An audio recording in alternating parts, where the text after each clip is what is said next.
Ah, there we are. I'll be right back.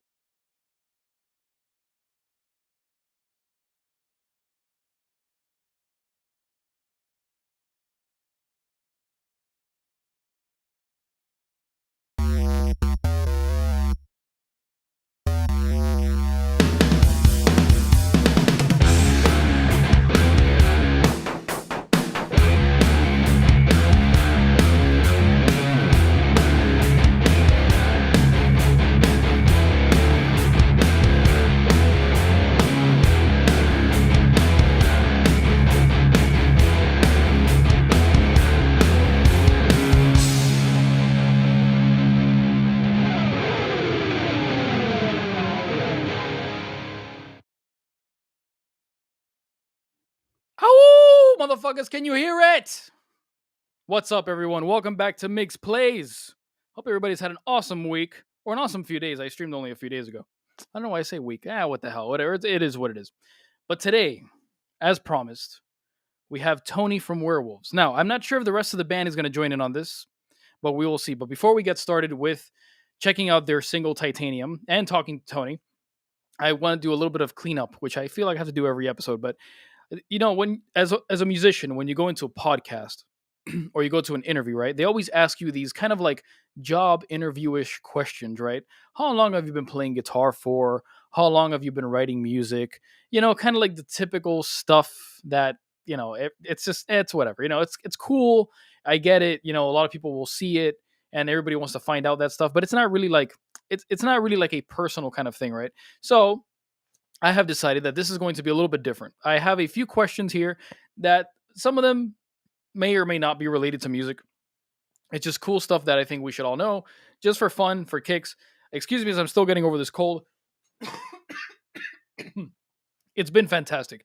So if you hear my voice come in and out, it is what it is. Just like that right there. We're going to deal with it. We're going to keep rolling with it. And with that being said, I present to you guys the man, the myth, the legend, the man with 7 fingers in one hand, the man with one eyeball that can destroy the world on a 7/6 stringed 2x4. It's Mr. Tony Cardillo. What's up, Tony? What's up, dude? How you been, man? Oh, doing just fucking peachy. I'm not sick for this episode, so I That's sound like great. my normal self. That's great because I have been sick for like the last 2 weeks. Last week was pretty bad, and yeah, now I'm actually getting over it. But it's still like like all the nasty stuff is coming out. Mm-hmm. It's just you can twitch like that? What? I What can. kind of magical nonsense is this? It's just a camera mirroring effect, I guess. Yeah. I blurred my background initially, and it's driving me nuts. So I'm going to turn that off now. There we go. It's making me all. Yeah, your room's too dark to do any of that stuff. It's too fancy. It's too fancy. There you go. All right, so what I have is let me take this caption off over here. All right, there. Now we did that. So what's up, Tony? How have you been, bro? How is the band? How are things with you? How are the boys? How's AJ, Jesse, Andrew? The boys are all good. We have something pretty big in the works that, as you can imagine, I'm not at liberty to speak of in detail at this moment. But Oh, it's secret CIA stuff. Yep. I also just noticed when I connected my Twitch to this that it says I was playing Goat Simulator 3, so I kind of had to fix that real quick. That was the last game I streamed, apparently. Bah, bah. It's all good. Bah. Well, our goats say breh. Our goats are like, Tony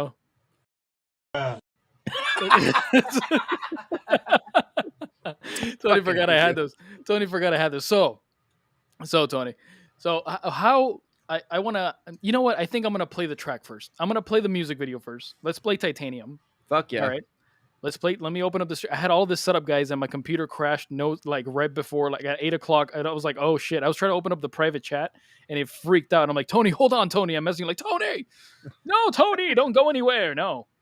All right, so let me find. It should be saved right here. All right, so, Titanium, I see me for the last time. Something like that. I haven't heard it since like I've heard it. I heard it when it got released, maybe like 3 times, and I'm like, shit. The only thing I remember is like the melody of the chorus. I don't remember the actual lyrics, but I'm like, that's a good thing. That means that it's a good song, right?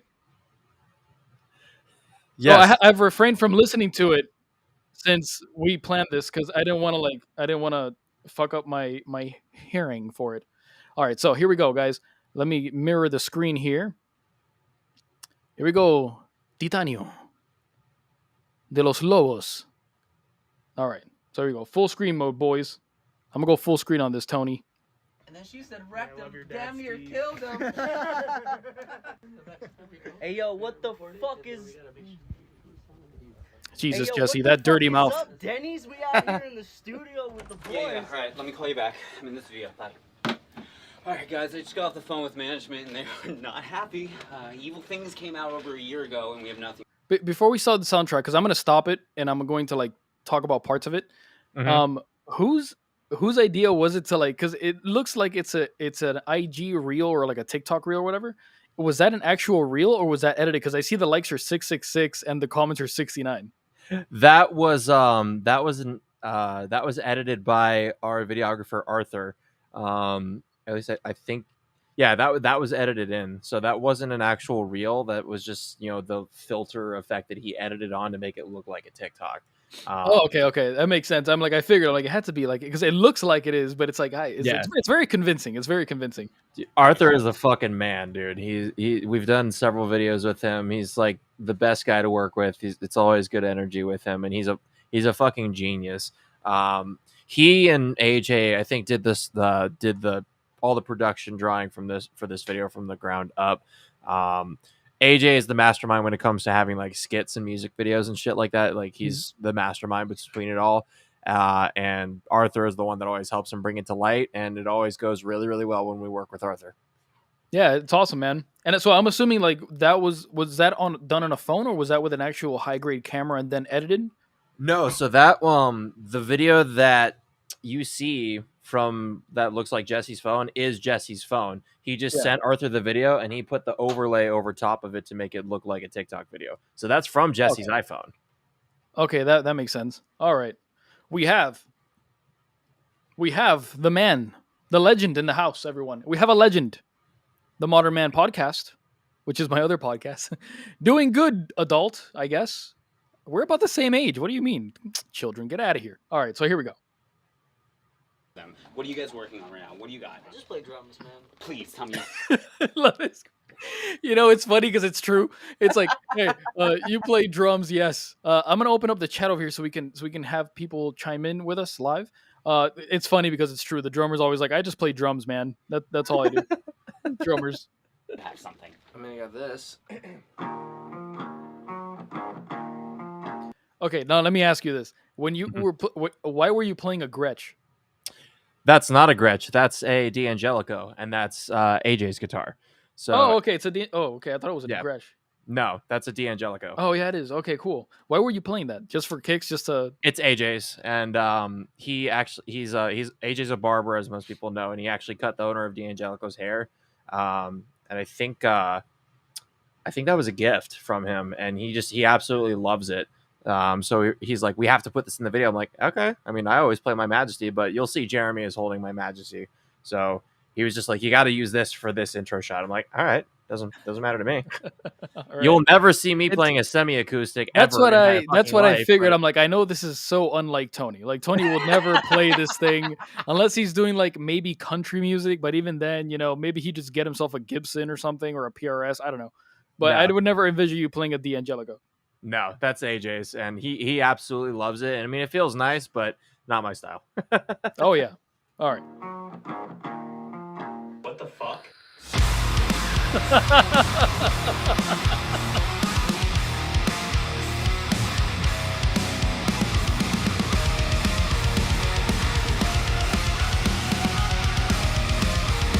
Okay, who's the guy in the wolf costume?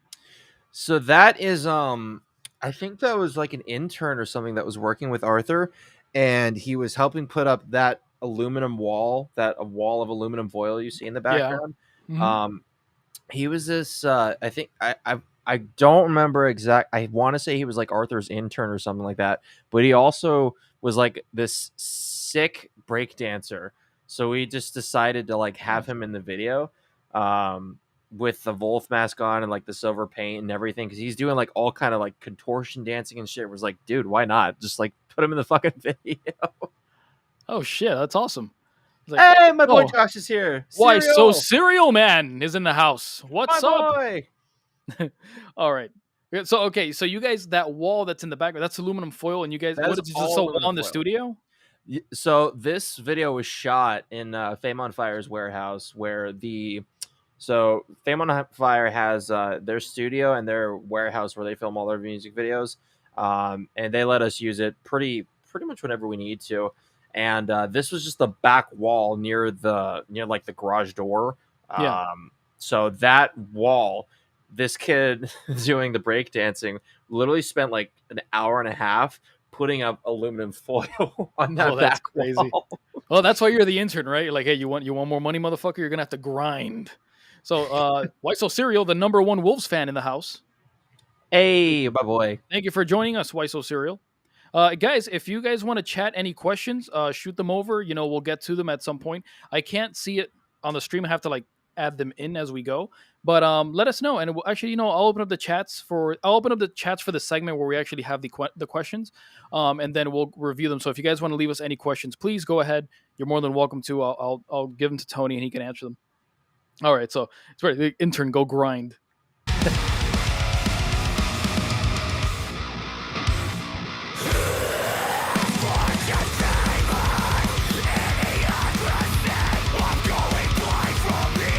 How long did it take for that paint to come off of AJ? A while, I'm pretty sure.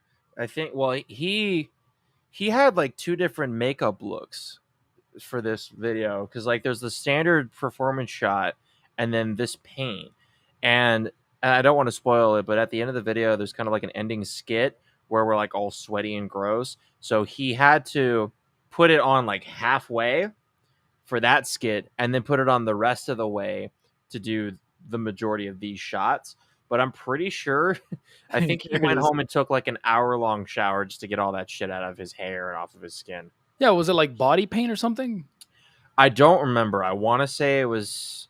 I want to say yes. I honestly don't pay attention to the makeup component. He's like, I never wear makeup. I ever. play D'Angelico guitars and and country music.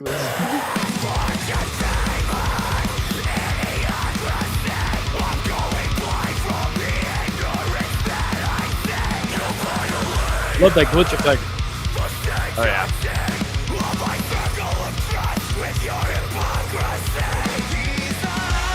There we go. That's the chorus. Damn it.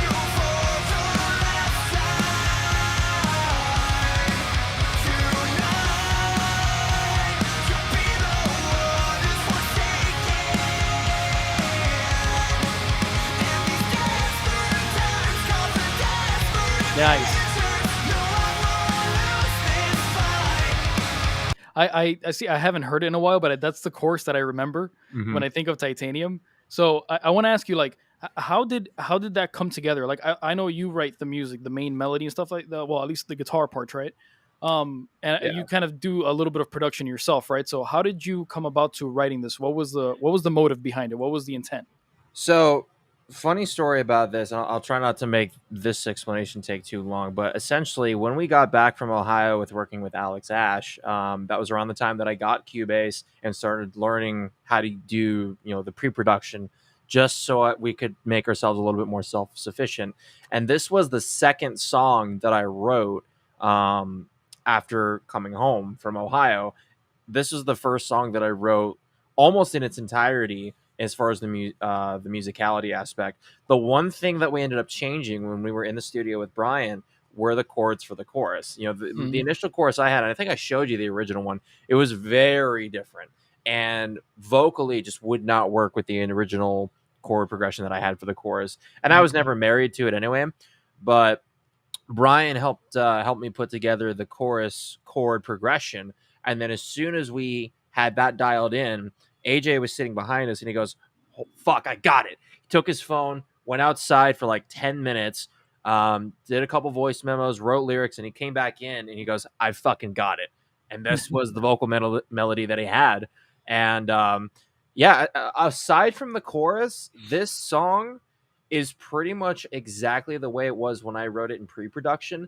The only thing that we changed was the chord progression, and I want to say the outro. I think there was a breakdown that I had in it that just didn't fit. Yeah. So we changed like one of the breakdowns or something like that.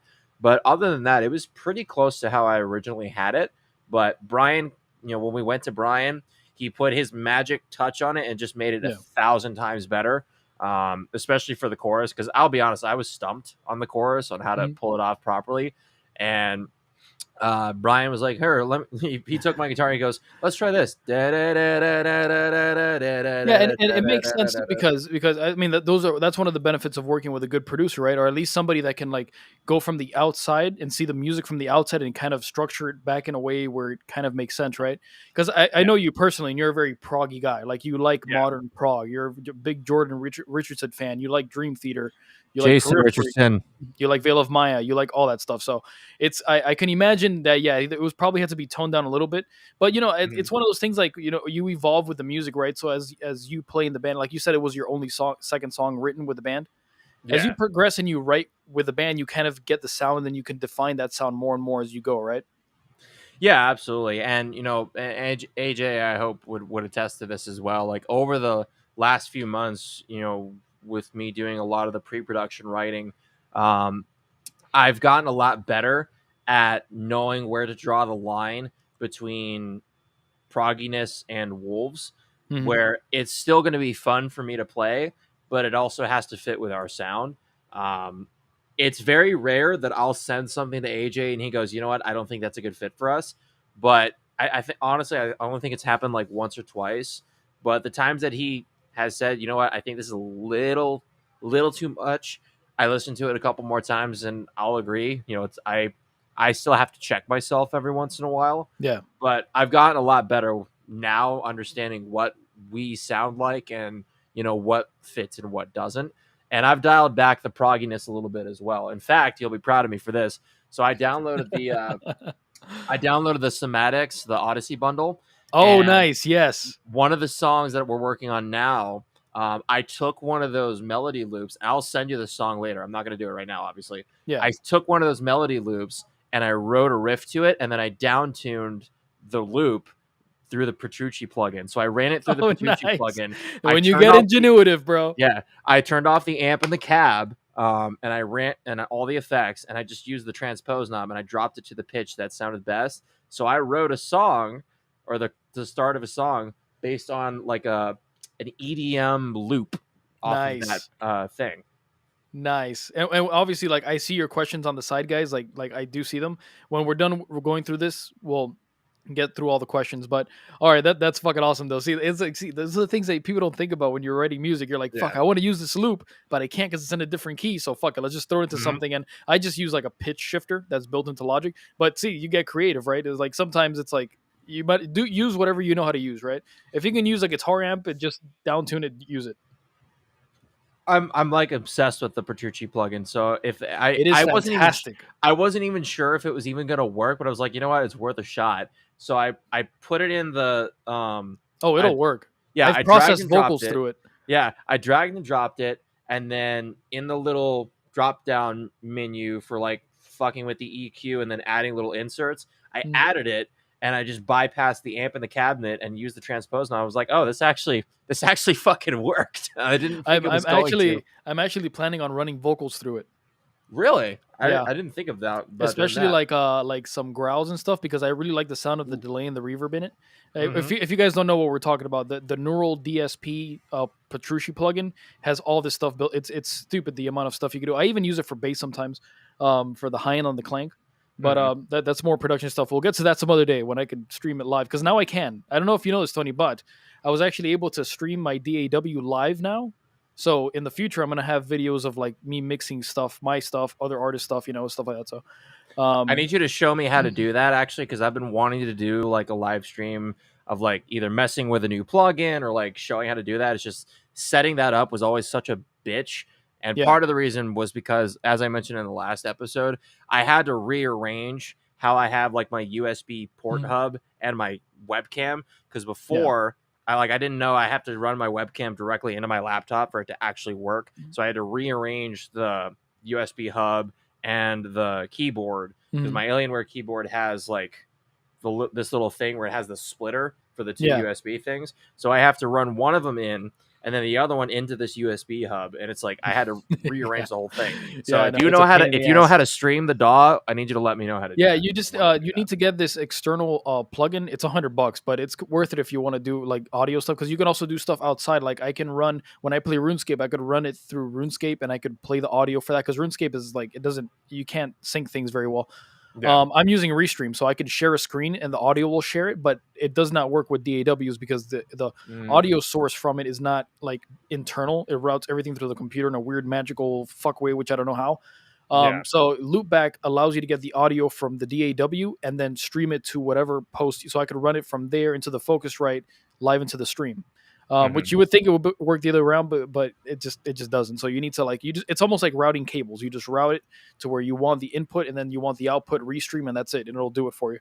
And it gets pretty good high quality audio. You'll just come over at some point and do it for me. Yeah, I'll just go over at some point. I'll go over at some point. All right, so let's get through this, guys. By the way, I'm gonna share it with you guys. I did this over here. Let me see where it is. If you guys want to follow Werewolves, this is their IG link right there with the QR code on top. If you guys want to go, where is it? It's over here. It's up here. It's there. It's over there. There. It's on that side. It's there. Over there. If you guys want to go follow Werewolves, go ahead. The boys are right there. Let's keep going with the music video, everyone.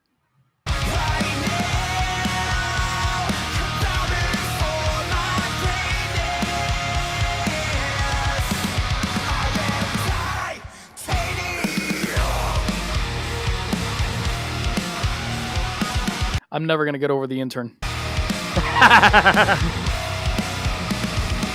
It's just a matter of time before your luck runs out. Why so well I try when they figure you out, but I won't be there. All those layers underneath AJ's vocals, that's all AJ? Yeah. Yeah, damn. I didn't know he can growl that low. Yeah, he can go wicked. He can go low when he wants to. None of the vocal layers you hear, as far as for harmonies, obviously there's an element of artificialness to that. But as far as scream layers, that's always been organically him. Always has been. Yeah. That kind of makes sense too, because even like in like pop production, for example, because one thing that I have noticed, and it's not only like your guys' music, but I've noticed that anything that Brian has done, especially like bands like Exigent, the vocals are like super clean. Oh yeah, they're like super clean. And I've seen the microphone it's that Sony one with the external tube on it. Yeah. I forgot the name of it, the V something. I don't know what it is, but it's an expensive microphone, but you can definitely tell the quality of it. It's not only the gear, right? Like it's also like the way that he knows how to use his studio. Oh, yeah. But the vocals are always like super clean, and yeah, that makes sense, because when I go and I do vocals for my stuff, I'll actually the harmonies to them, or sometimes I'll do them artificially. So I'll just layer the main vocal and I'll put harmonies underneath it, or if I have to, I will record it because it sounds a little too weird. Yeah. Like use Melodyne or something like that to like fix it. But yeah, that makes total sense. That's why it sounds. But the vocals, aside from the harmonies, they sound very like clear. They're like it's in your face the whole time. Oh yeah. And that's the way we like it. Yeah.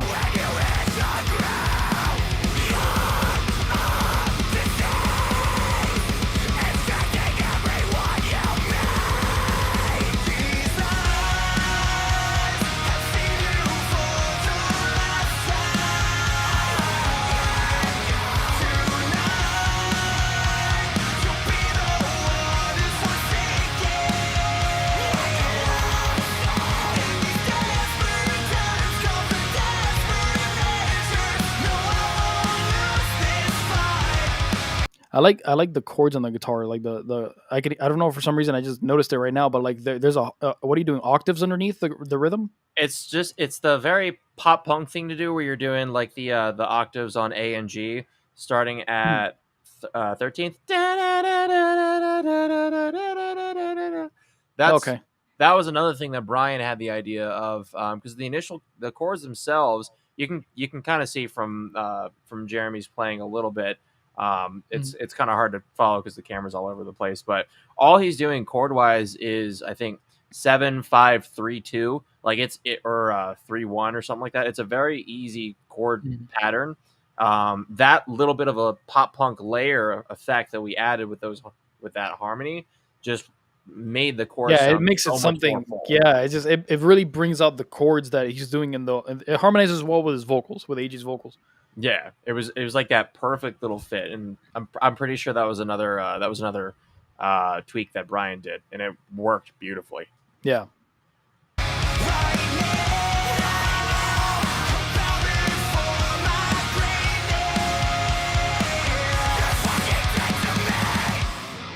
And one other thing I'd ask you: what is he using for the drums? Because the drums sound they're not recorded, are they? They're not live drums. No.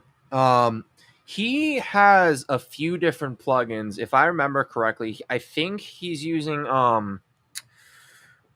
his MIDI drum patch is like a combination of different plugins. He Mhm. uses some stuff from One Kit Fits All or something like that. I can't remember exactly which one.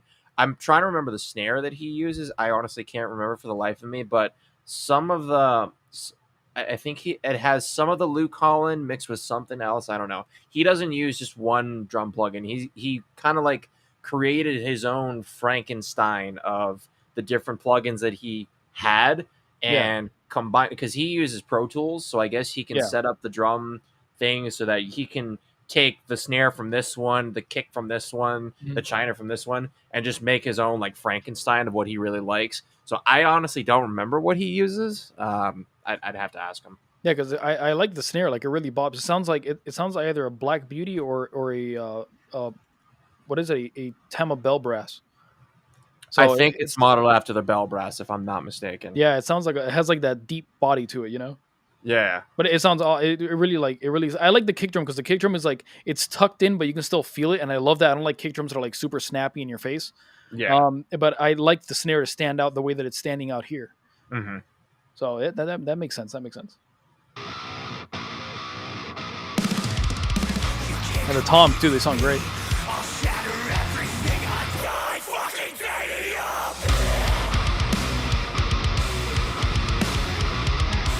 That's a good way to give people whiplash.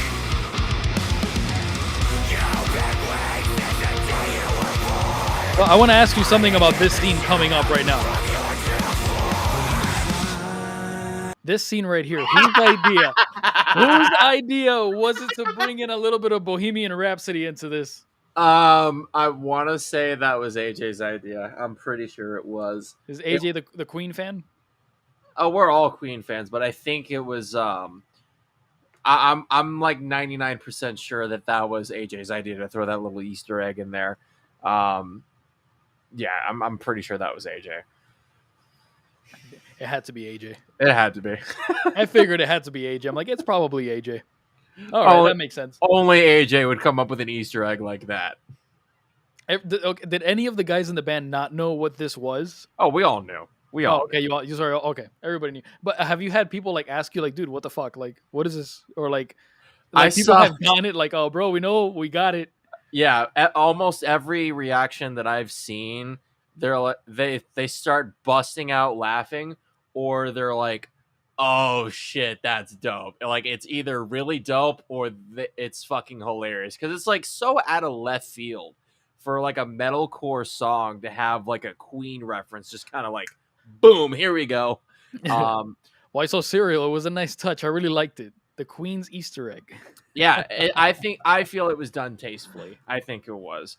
I befriended this reaction channel a while ago called Hella Depraved, and when they reacted to this, one of them it was Hella was like, I have to look away because otherwise I'm gonna get a fucking seizure from like the camera shaking. We have one comment from the Modern Man podcast.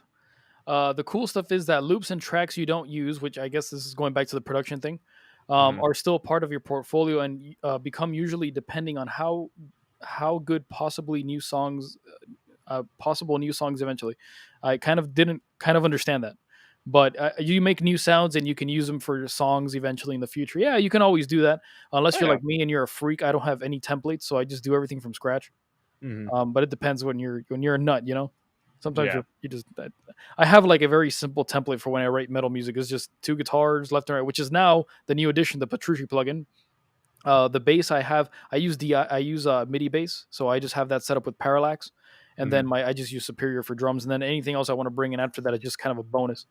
I use for bass. I use Loki bass by I think it's Solemn Tones. If I Yeah, remember correctly. yeah, I heard that Loki shit. It sounds bass, which dope. is it's modeled after the Dingwall. Yeah, It was between that one and the plugin that was modeled after the bongo. You know me, I'm an Ernie Ball Music Man slut, but Dingwall basses, there's just something about them. They just have that beefiness for metal that I was like, I gotta get this one. And for Yeah. MIDI bass, it's really fucking good. it is. It's awesome. I'm really considering picking up another bass, and I like the sound of a Dingwall, but it's such a specific sound that works very well for it works good for heavy music, right? Mhm. So what I'm trying to see if I can buy myself a Warwick, or because I like bands like Tesseract and like Tool, where it's very bass prominent and it has like the perfect mid range. Either a Warwick or believe it or not, a just standard Fender bass, a Fender 5 string, like a jazz bass, or a P. Is it a P bass or a jazz bass? I think it's a jazz. Well, it's funny you mention that because obviously for all the metal bands out there, most of them bass wise tend to use either Ernie Ball or Dingwall. Those are like the two go-to for a lot of modern metalcore bands. And what I noticed, I like We Came as Romans. But I never did like a big enough deep dive into them to know like what the fuck they use. Yeah. When we saw them at Rockville, I noticed that the bass player had this really beefy tone, and he's playing a Fender Jazz. If I remember correctly, he's using a Fender bass. And when I think Fender basses, I think fucking Geddy Lee of Rush. I don't think metal, but apparently they've got a really, really good tone to them. Stylistically and look wise, I would never get one for myself. It's not my go-to, but tone wise, if you like it, go for it because it does sound really good. The previous album, and I got the idea from watching what was it? I think it was Hendrik Oud when he was mixing a song from Architects, Gone with the Wind. That whole album from Architects, which I think is Gone Forever or something like that, I think it was the name. That album was all tracked with that bass. So okay. when I saw that that's what he was using, I'm like, motherfucker, like that's not. It's not a super expensive bass. It's not super cheap either, but it's a good middle ground, right? And it's a good tone where you can kind of mess around with things. Like I can throw a dark glass on it, or I can throw the parallax on it, or I can get myself a was it the I think it is the dark glass that makes the Alpha Omega, right? No, yeah it is, right? Yeah, I can get that and I could throw it on there, or there's a plugin that kind of emulates the Dingwall sound, and I could throw that on there, or I can do a lot of things with a Fender bass, right? Where some basses have like a signature sound, and of course, like if you're a guy who's like strictly doing like heavy rock and metal, and you want that Dingwall sound, and that's all you're doing, for hands down, get yourself a Dingwall, get yourself a Stingray.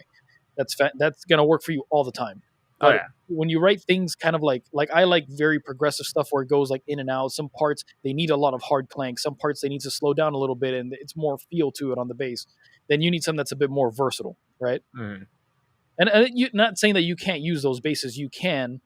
I'd rather have the option than just like all out hot pickups, Yeah, absolutely. Well, that's what I love about Ernie Ball the most. Is like versatility is kind of like their shtick. Because obviously, to answer Josh's question, what's my preferred guitar, what brand, and what style? Ernie Ball Music Man, 100%. I have the Richardson Cutlass, which has kind of become my primary for the sake of live shows. I have 2 Majesties, very, very different as far as aesthetic, but as far as versatility, what I love most about the Majesty, even though it's a signature guitar for a very one of the prog players, but it's so versatile as far as its look and its playability that it doesn't matter what genre you play, you can step on stage with a Majesty and it makes sense. You can play jazz with a fucking Majesty. You can play prog, you can play blues, you can play pretty much anything with a Majesty and it doesn't look out of place. You can't do that with something like a BC Rich. You know what I mean? Yeah, you can't. You can't with a Warlock. Like, you hey guys, can't I'm gonna go to the stage. jazz show today. You can't. you can't bring a BC Rich to a jazz club. But Yeah. what I love about, I mean, even the Cutlass, I'd say the Richardson Cutlass that I have, Mhm. it's very striking It is. with the wood type. But even then, a Cutlass is a very simple body design. It's just Mhm. it's just a standard Super Strat. The only thing that makes it stand out more than anything is the cutaways, this fluidity, and just the wood stain. You know, Yeah. the wood that is used for But then again, even the wood aesthetics. staining is not something very different, like from something like a PRS, for example, right? Like Yeah. I have a I guess it would be called a tiger top. I'm not sure.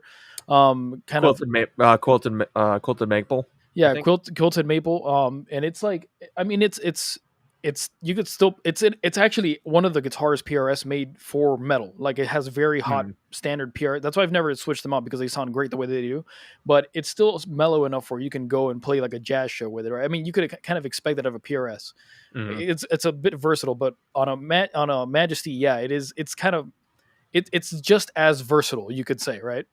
Well, for Majesty's, the main selling point for it, and again, it's not just because it's John Petrucci's Mhm. guitar. It's that in essence, you're holding three guitars in one. You have the Yeah. piezo system, which gives you this really crisp acoustic sound, and you have the coil tap, which was like, I mean, it's more common now as far as in other Ernie Ball models and other brands.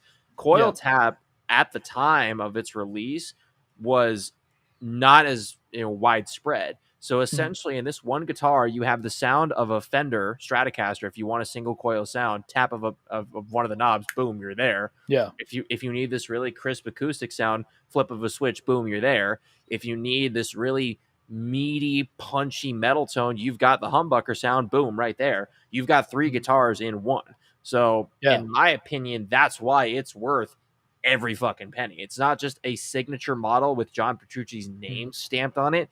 It's actually got valid reason to be, one of the most sought after guitars on the market because it's three guitars in one, and Yeah. it's still cheaper than a Gibson Les Paul.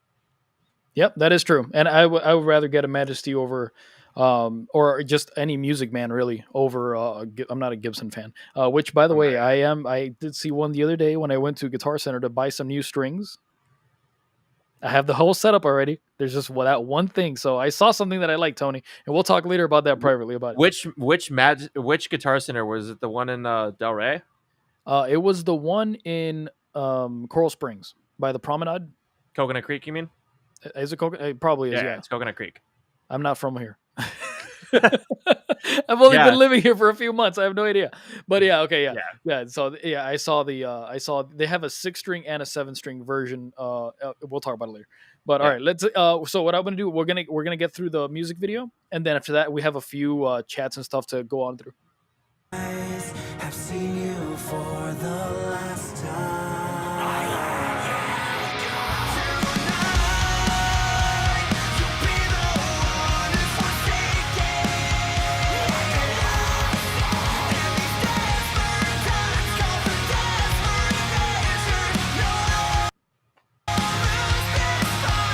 Had a minor heart attack.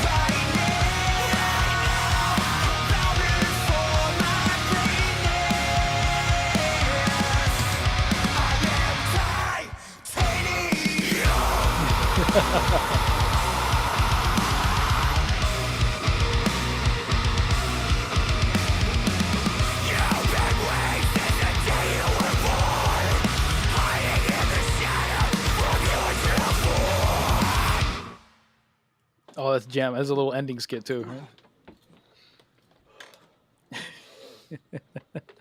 This was AJ's idea, I'm assuming. So, what else you got? Are you fucking kidding me? Frig off, AJ. He's Canadian, which is why he said frig off instead of fuck off. Yeah, that kid was dope to be around. He looks like he's totally chill, man. Sorry. Oh, So yeah. He was a let me blast. cut this. Hold on. I don't need a Hyundai Santa Fe. Let me kill this one. Here we go. Oh. Hold on. I'm trying to kill this stream over here. It's freaking me out. Oh wait. There we go. All right. So let's kill the YouTube. Oh, that was hilarious. The frig off, AJ. I said it more Irish, but whatever. It is what it is. So let's get through a few of these chats. We got some people saying hi, some people saying goodbye, some people coming in, some people not coming in. I'm going to put the chats live. So if you guys want to ask any questions, Tony will be able to see them on screen also. But for now, let's start with these little ones first. Let's see. Where are we? Oh, we have a lot of. Oh, Why So Serial Man has really been going ham on the on the on the questions over here. Yeah, I like this. I think your guitar is pretty, Tony. Thanks. I do too. That's why I bought it. It is. It is a beautiful guitar. It's really nice. You know what's funny is, and I think most guitar players will feel me on this. Ernie Ball Music Man is one of the only brands where you can comfortably spend that kind of money on a guitar, having never touched it before, and be totally comfortable in that purchase. Yeah. I've never bought one, but just every one that I've picked up and played, like, yeah, they feel great. I kind of like, it's a very modern, at least like the Majesties, right? Like, it's a very modern looking guitar, and I tend to like things that are a bit more like traditional. At least like with the wood. So I like raw woods. I like classy things like the PRS, for example, right? But if I had to buy myself a high-end guitar and I had the option of choosing between a high-end PRS or a Majesty, I'm gonna, maybe not a Majesty, but like the Music Man, like the Richardson that you have, I would probably pick that over a PRS. Oh yeah, 100%.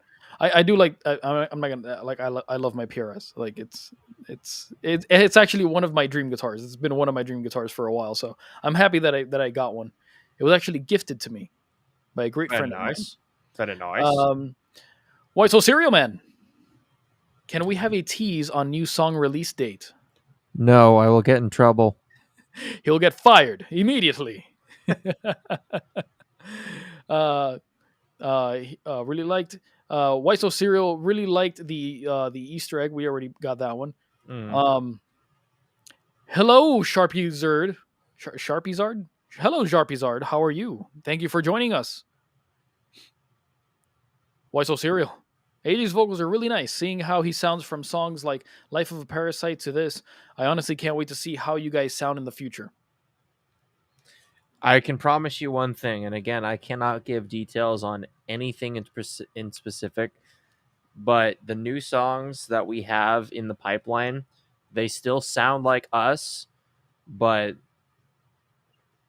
I have to choose my words very carefully here. They still sound like us. Sound like Metallica, son. They sound like us, but better. And I guess the safest way I can put it is it's going to have a little bit more. We're going to be able to appeal to more people without jeopardizing our integrity. I'll put it that way. It's still going to be us, but a more digestible, more polished, and just overall better version. I'll put it that way. Nice. We can't wait for that, man. Can I compare it to another band without getting fired? No. Well, this is nice. So, Why So Serial? Thank you for inviting people over to the show. Thank you so much. We love having people over here. We love seeing your questions. I'm gonna actually put the questions up. Tony, what's your preferred guitar brand? I think we already know. Music Man. Come on. I covered that one. He likes music. He's got 3 of those. Like, yeah, come on. He loves those. Can you come? Oh, okay. Oh, so you can see the chats that I'm seeing on the side. I'm just posting them on the front because if people watch the video, they won't be able to see them. Like, oh, what is this for? Modern Man Podcast. So you won't say which band you are doing cover for. You are doing cover for? No. I cannot disclose that information. No. You guys are trying to get me in trouble. You know the deal. Right. Okay. So I'm going to put the chats right here on the side, guys. If you guys want to say the chats, they're going to be right here. This is for the public. Everybody can see them. Not just me, not just Tony, but everybody. So go ahead, ask your questions, and we'll get through them little by little. So, Tony, what inspired you to become a musician? This is probably the only music-related question that I have. Everything else is just orthodox. What inspired me to be a musician? I mean, it helps that my dad's been a fucking drummer since the 80s, and I had a drum set in the house, so that kind of helps. I started playing drums at the age of 7, guitar at the age of 9. I have 2 older brothers, and one of my brothers was actually taking lessons when he was in high school from a guy by the name of Tim Bauer, who also taught Chris Link around the same time, Chris Link of Attila. So that's how I got into guitar. Cozy Cole's kid? Who the fuck is that? I don't know. Are you? I don't know. I have no idea. When am I touring more north? The honest answer to that is when it makes financial and logistical sense to do so. However, and again, I cannot speak on anything with certainty, but I can tell you based on more recent events, I'm hoping that we will actually be able to tour and travel and play shows outside of Florida sooner rather than later. That is all I'm at liberty to say right now.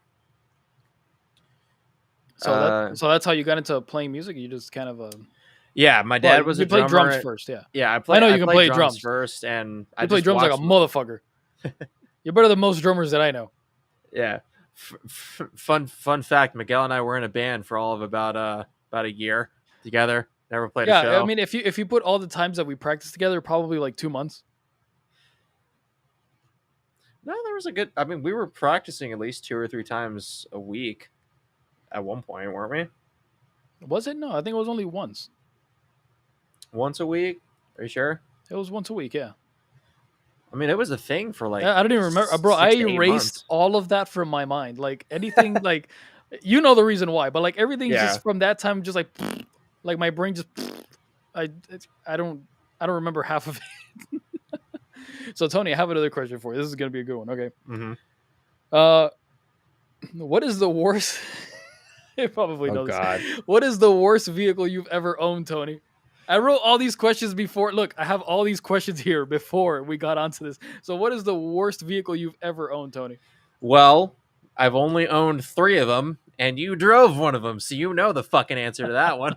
It was a Dodge Caliber, right? It was a 2007 Dodge Caliber. Okay, give him the story. Give him the story. Let me tell the story. I'll make it quick. So it was New Year's for 2020, right? Going into 2021. Yeah. 2021, I think. Yeah. So, or no, was it going? Yeah, you're right. It was 2020 going into 2021. So we decided, because Miguel and I were working together at the same place at the time, and we had, I think, about a week and a half off for Christmas and New Year's. And I said, hey, I want to go home for New Year's because this Florida shit fucking blows. And Miguel had never been to Georgia. So we're like, okay, let's go to Georgia. The initial plan was for us to hop on his motorcycle and drive the 8-hour drive north. And my mom said not only no, but fuck no. He was going to jump in the back of my Harley. It would have been more reliable. Yeah, but also possibly more deadly. And I slept the first 3 hours of the drive because you were just ecstatic to be able to drive a car again. That's true, yes. So anyway, my Christmas present from my parents that year was to fix up my car enough to, in theory, make it through the trip. So we get there. Well, we made it there. We made it the entire week, almost. And then 2 days before we're about to leave, my transmission goes. So we go to leave a gas station. I put it in reverse. Works just fine. I go to put that bitch in drive. Nah. Which is funny now because after all these years, I actually know what went wrong. Do you? Yeah, it was your shift linkage.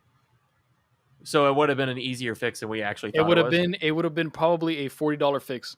Are you dead ass? I'm dead ass. I fucking hate myself. Okay, anyway. So now you have reconciliation of what happened that day. It's very common. It's very common on them. Well, regardless. This also happened on New Year's Eve, so there was no... there were no shops open that could actually, like, raise it and look at it and come to that conclusion. So all I'm thinking is, oh, fuck, how am I going to get home?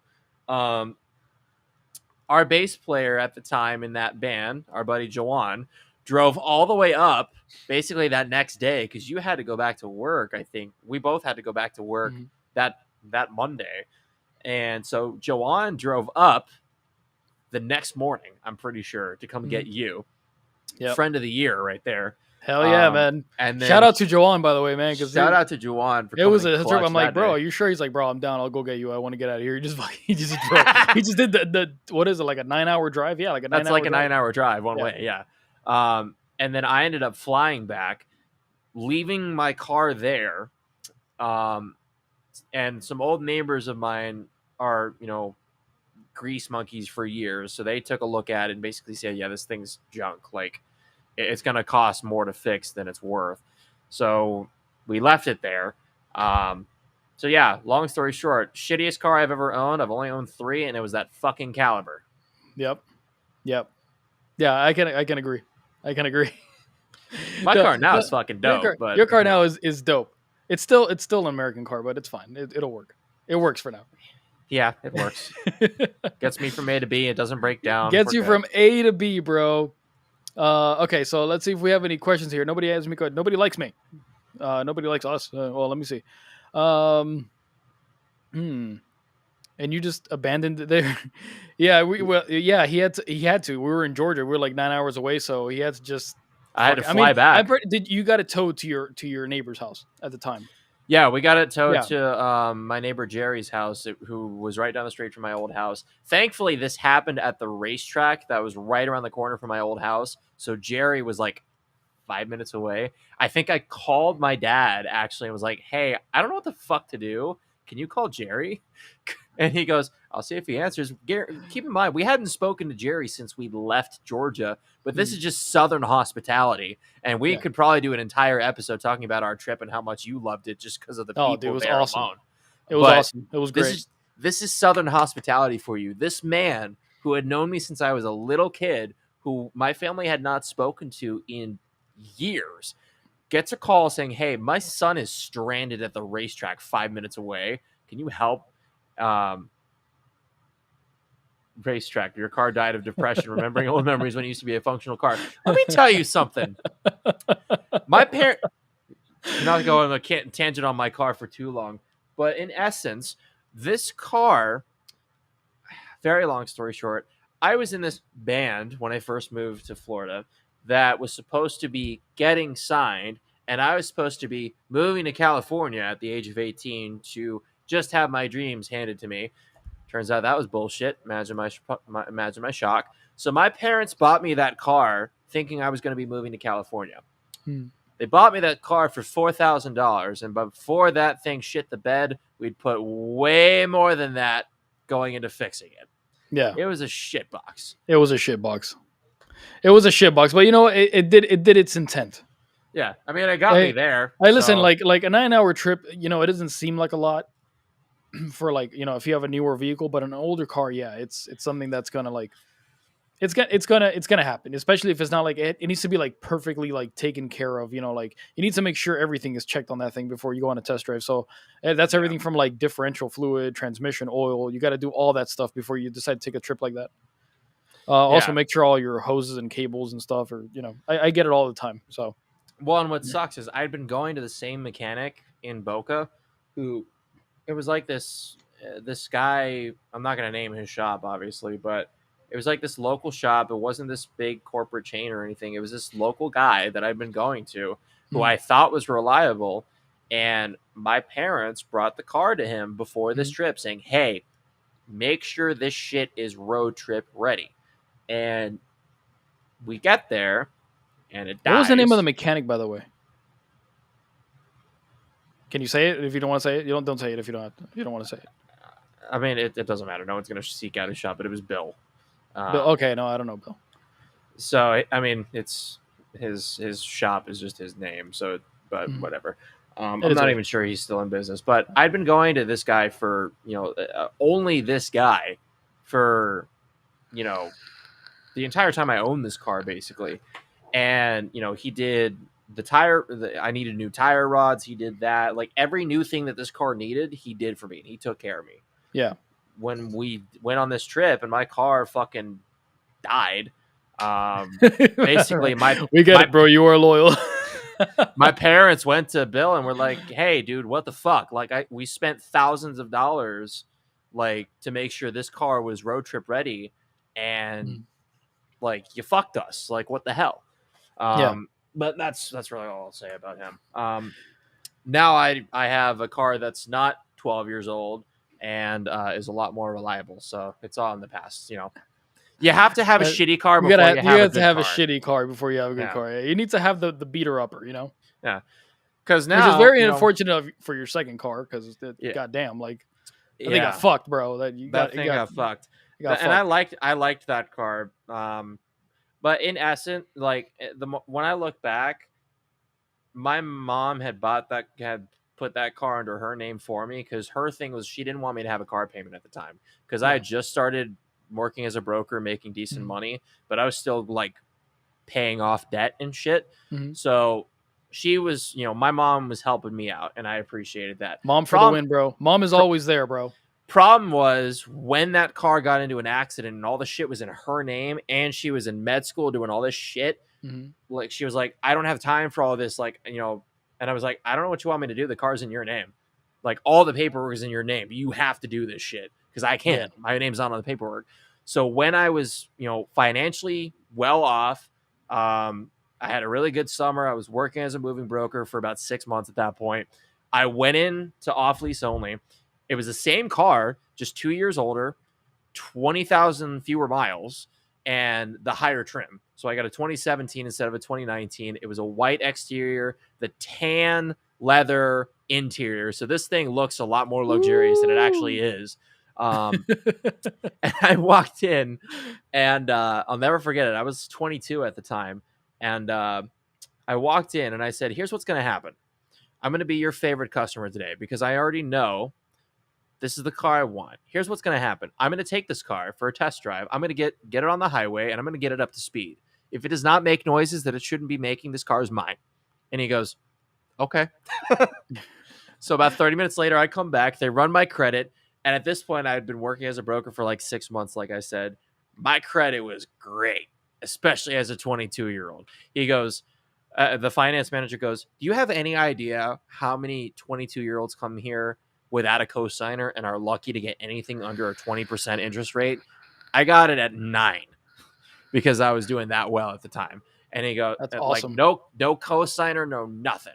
And I was like, this is mine. This is my responsibility. I have to do this myself. So it sucked that car got totaled, but on the flip side, you won at the end. It kind of needed to happen. Yeah, like I had to do this. I had to do it myself. Yeah. For one, I was financially in a better place at that point where it made sense for me to just do it myself. And for two, it's like, if something happens to this car, I can't rely on someone else to have it in their name because then they have to deal with all this shit. It's my car, my responsibility now. So Tony, it's kind of a blessing in disguise. Let me ask you to switch over the conversation from the car. What does your grandparents think about your music? My grandparents don't listen to my music. They're like, no. No, I didn't have to total it, but it was kind of a blessing in disguise in a way because I had to get, it's one of those things when you become an adult where it's like a stepping stone. You know what I mean? It's like little achievements here and there. First apartment on your own, first car under your name, no cosigner. It's like those are the things that, little milestones as an adult, I guess. And it just had to happen. You know what I mean? Yeah, it sucks that car got totaled. It was a great car, but I stepped into something higher trim level, 20,000 fewer miles, and I think it looks better, honestly, because that other one was all black. This one's a white exterior, tan leather interior, so it looks way more luxurious than it actually is. But it is what it is. It happened. I was well off enough at the time doing what I was doing that I could afford to do it myself at 22, which, like I said, the financing manager was like, this is unheard of. Because I walked in with like I think a 750 credit score, and he looks at me like, how? Like, what the hell? How? I'm like, how does this guy? And this is why he can afford Majesty guitars, everyone. Facts. Right? Facts, okay? This is why Correction, I can't, but I can convince myself certain months that I can. There you go. That's how you do it. That's always how it works with credit, right? Like I only have like one credit card. I've used it probably like 3 times. I don't really fuck with credit too much because I mean it's one of those things like I was actually having a conversation with somebody today. And when you have a credit card, the best way to have a credit card is if you have one and then you pay off the whole thing at the end of the month. That's the best So way to have one. satisfying. It's so like they're satisfying done too. But most people, when they get a credit card, they're like, "Oh, cool, free money." It's like they added it to their monthly expenses, and they just go buy shit, and they never put the money into it, and that's where you get into the rabbit hole. So if you have a credit card, doesn't regardless if you have a secured card or not, whatever, it doesn't matter what the fuck you have. Use your card at the end of the month, and then if even better, if you have a card that gives you points on something like travel or whatever the fuck, pay that off at the end of the month and you will see your credit will just fly. It will just and not only that, but you get to give a big fuck you to the credit card companies, which is always great. All right. So Tony, let me see which one I want to ask. So what is your favorite thing to do outside of music? Like not music at all. Not music at all would be either going to the gym or playing video games. That's literally all my life consists of right now is spending time with my woman, working, playing video games, and going to the gym. If I'm not playing shows, I'm doing one of those things. That's really all I do. Good, because I was gonna at the end, the caveat at the end of that question was, what do you like to do that's not sex? So I'm glad. Well, you said spending time with your woman, so hey, listen, it is what it is, right? You got to do your thing, right? So what is your guilty food? What is your guilty pleasure food? Because you're a gym guy. I know you go to the gym. So like, what is the one thing that you're like, fuck, here we go again? Like for me, it's Reese's. I fucking love Reese's. It's funny you say that because I eat it every day, and it's not Reese's, but it's the Quest peanut butter cups, the protein peanut butter cups. Yeah. They're not the worst thing in the world for you, and my girlfriend's been giving me a hard time about this. Is like, you shouldn't have it every day, though. It's like, well, yeah, but one pack is only 200 calories, and I'm huge, so 200 calories isn't going to make or break me for the day. But I'd say that's probably like the thing I can't stop eating because they're like, it's protein, and you don't realize. Like, Reese's will taste better because it's more sugar and more carbs and shit, but like, it's I think 13 grams of protein for those 2 peanut butter cups, and they're Quest, so they actually taste pretty good for being protein peanut butter cups. Yeah, I've tried them. They sell them at the gas station in front of my job, and I go once in a while and I pick one up. Actually, that's become like more of my, like, I've just kind of switched up what I'm eating. So like instead of like going for like a full on, like I love Reese's, but I haven't had one in like, I don't know, since like the beginning of this year. I haven't had one. Dude, I can't even tell you the last time I had a Reese's. And I go get like something that's like protein instead, like a Quest bar or like what is it, Benny and Larry's, one of those cookies? I forgot the name. Lenny and Larry's. Lenny and Larry's, yeah, one of those like protein cookies. Yeah, and that's kind of like how I've been switching it up. But it's one of those things like, if you have the alternative and it's not that bad, go with the alternative. Don't get, I'm not gonna eat like a Reese's. I would love to eat a Reese's. That being said, just because it's a protein bar or a protein cookie, don't eat 17 of them. Yes. That I'd say that's probably what I struggle with the most is like, I'll have the protein peanut butter cups and a protein bar, which like some of those protein bars are meant to be meal replacements. They're like 300 or 400 calories per bar. So, granted, I can kind of get away with it because my maintenance calories are a lot higher because of how big I am, but I'm trying to cut. So yeah, I'll tell you, you're like 6'4", 6'5". I'm 6'4", and recently I weighed in at 285, which when we were working at Viking at my leanest, and there's still a picture on my Instagram, like under the fitness bubble on my Instagram, that photo of us at the gym after work, I was 214 at my leanest. Nice. And now like right now I'm 220, but I'm shorter than you. I'm like 6. Yeah. Well, so, looking back at the first shots of me at Kraken, like the very first show I ever played, I was a fucking twig. Yeah, like you were, I had, we were going to the gym almost every day. We were going to the gym like 4 days a week. We were shredded. Well, I wasn't shredded, but Tony was fucking. Tony still has the big arms. Like I've gone to the gym with Tony recently, and Tony can lift some fucking weight, man. I can't keep up. I'm just like, bro, listen, I'm not gonna like.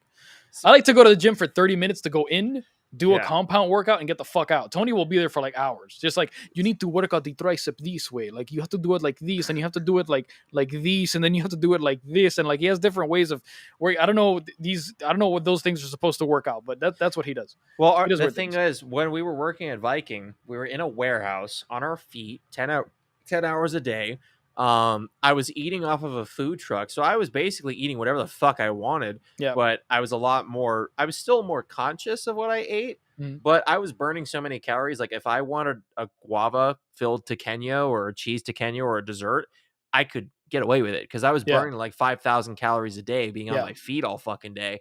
And because I was already sweaty and gross, this is how I tricked myself into doing it. Same thing when I was working at the restaurant. I was already sweaty and gross. So I was like, just go to the fucking gym. Because if you go home, you're not going to want to leave again. You're already Exactly. out. You're already gross. Go to the fucking gym.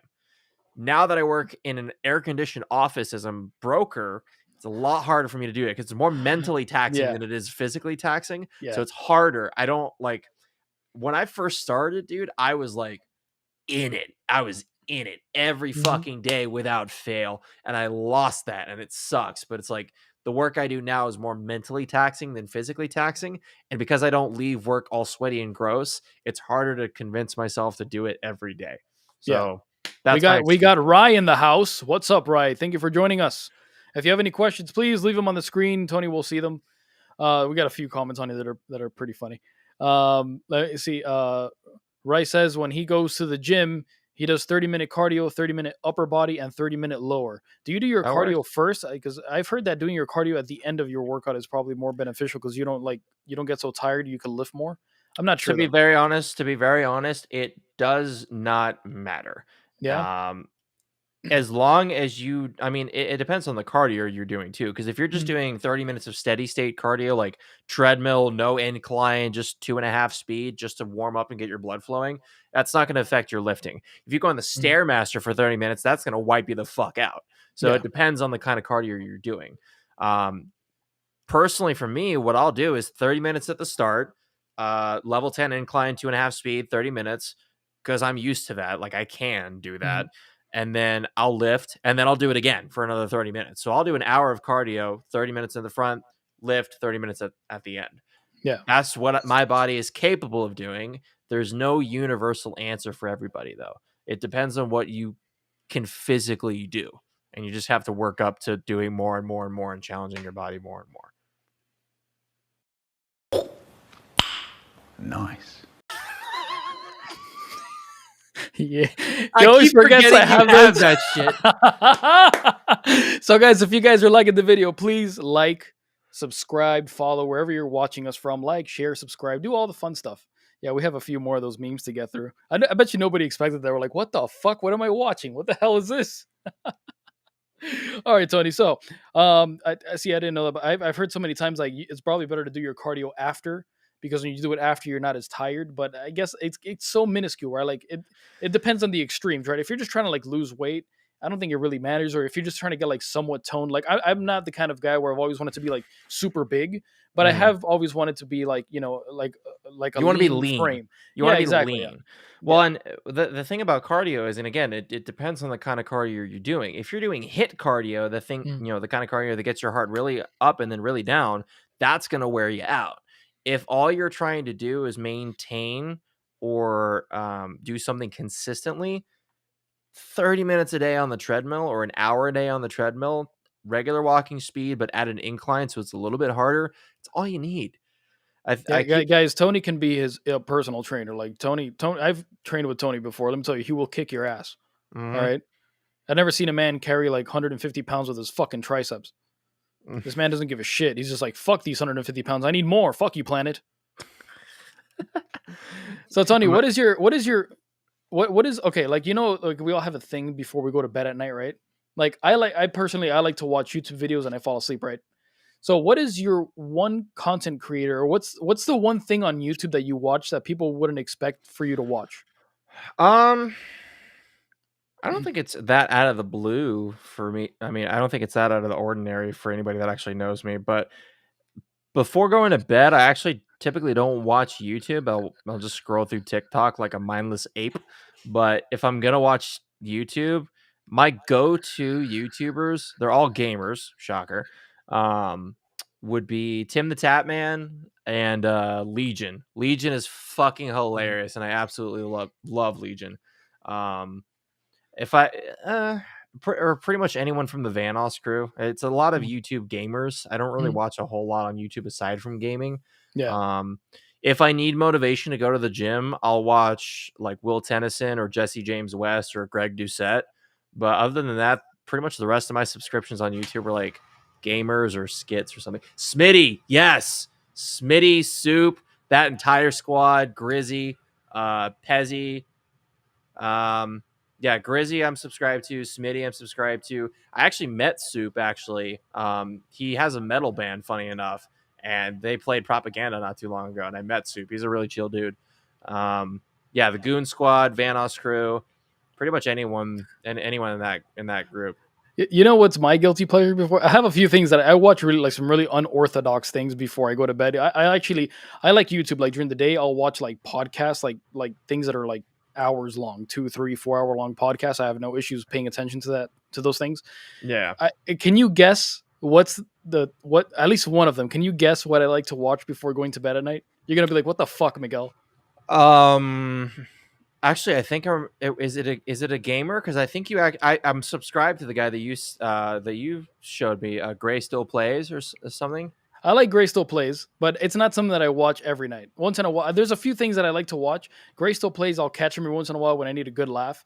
But there's like two other things that are very unorthodox that you wouldn't expect for me to watch on YouTube. And I no, don't it's know. not porn. You don't want no. Some nights. He goes to Live Leak and watches people fall off buildings and die. I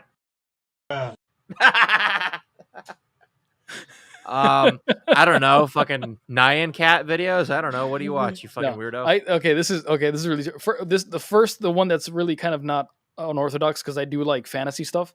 I like to watch Shady University, which is these Australian guys that like review swords.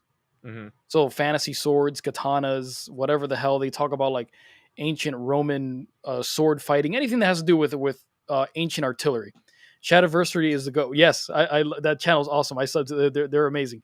I like to watch those guys, and this is gonna be the really weird one. You ready for this? I like to watch guys cleaning like cows' hooves. Oh, like the popping like the infected hooves and shit, where it's Yeah. like they cut into it and there's like a pus explosion and shit. Yes.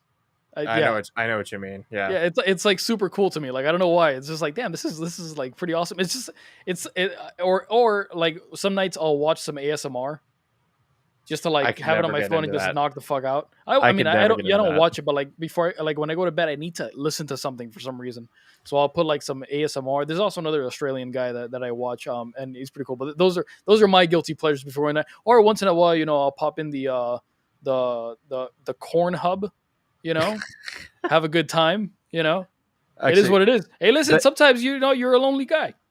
Bear with me 1 second. I know this is super lame, but I have to pee so fucking bad. Give me like 1 second. Go urinate. I'll take you off of here. So wait for him to come back. So how is everybody liking the stream so far? Guys, if you have any questions, please let us know. We're on the he's gonna go pee. He's gonna go pee. I'm gonna whip out one of the QR codes, guys. Let me edit this. Let's see. Let's edit this. All right, guys. So if you guys are enjoying the stream, all right. Now you don't have to, but if you want to, this is my Cash App code. If you guys want to donate, you can. You don't have to. If you guys just want to chill back, ask questions, totally cool. It's in the description if you guys want to. I'm going to be doing a lot more streaming when it comes to music stuff. So I'm going to Mondays. I'm going to do interview Mondays with artists. I think I mentioned that at the beginning of this episode. But we're going to be talking to various artists from all over the globe. I have a synthwave artist lined up to talk to next week, so we're figuring that one out. We're going to Wednesdays. I'm still going to play RuneScape. I like playing RuneScape, so it's something that we're still going to do. If you guys want to join on there and you guys want to chat, talk about great swords. I love fantasy stuff, so that's where that's going. And then on Fridays, I'm going to do Music Production Fridays, which is going to be a longer stream of me either writing or mixing a song that's either mine or from other artists. And we're going to be doing. We have a lot of content coming up. We have a lot of content for coming up. In case you guys are wondering who's in the chat right now, the Modern Man Podcast is one of the podcasts that I have with Gian, who's over there right now chatting. It's a podcast where we talk about very controversial things going on around the country. So if you like things like that, things get very political, very un-PC and such, go check out the Modern Man podcast. You will not regret it. So it's gonna be some very, very, very one. Thank you, Gian. I don't know what that means, but yes. What are the QR codes for? So the QR code on top here is Werewolves IG page if you want to go follow them.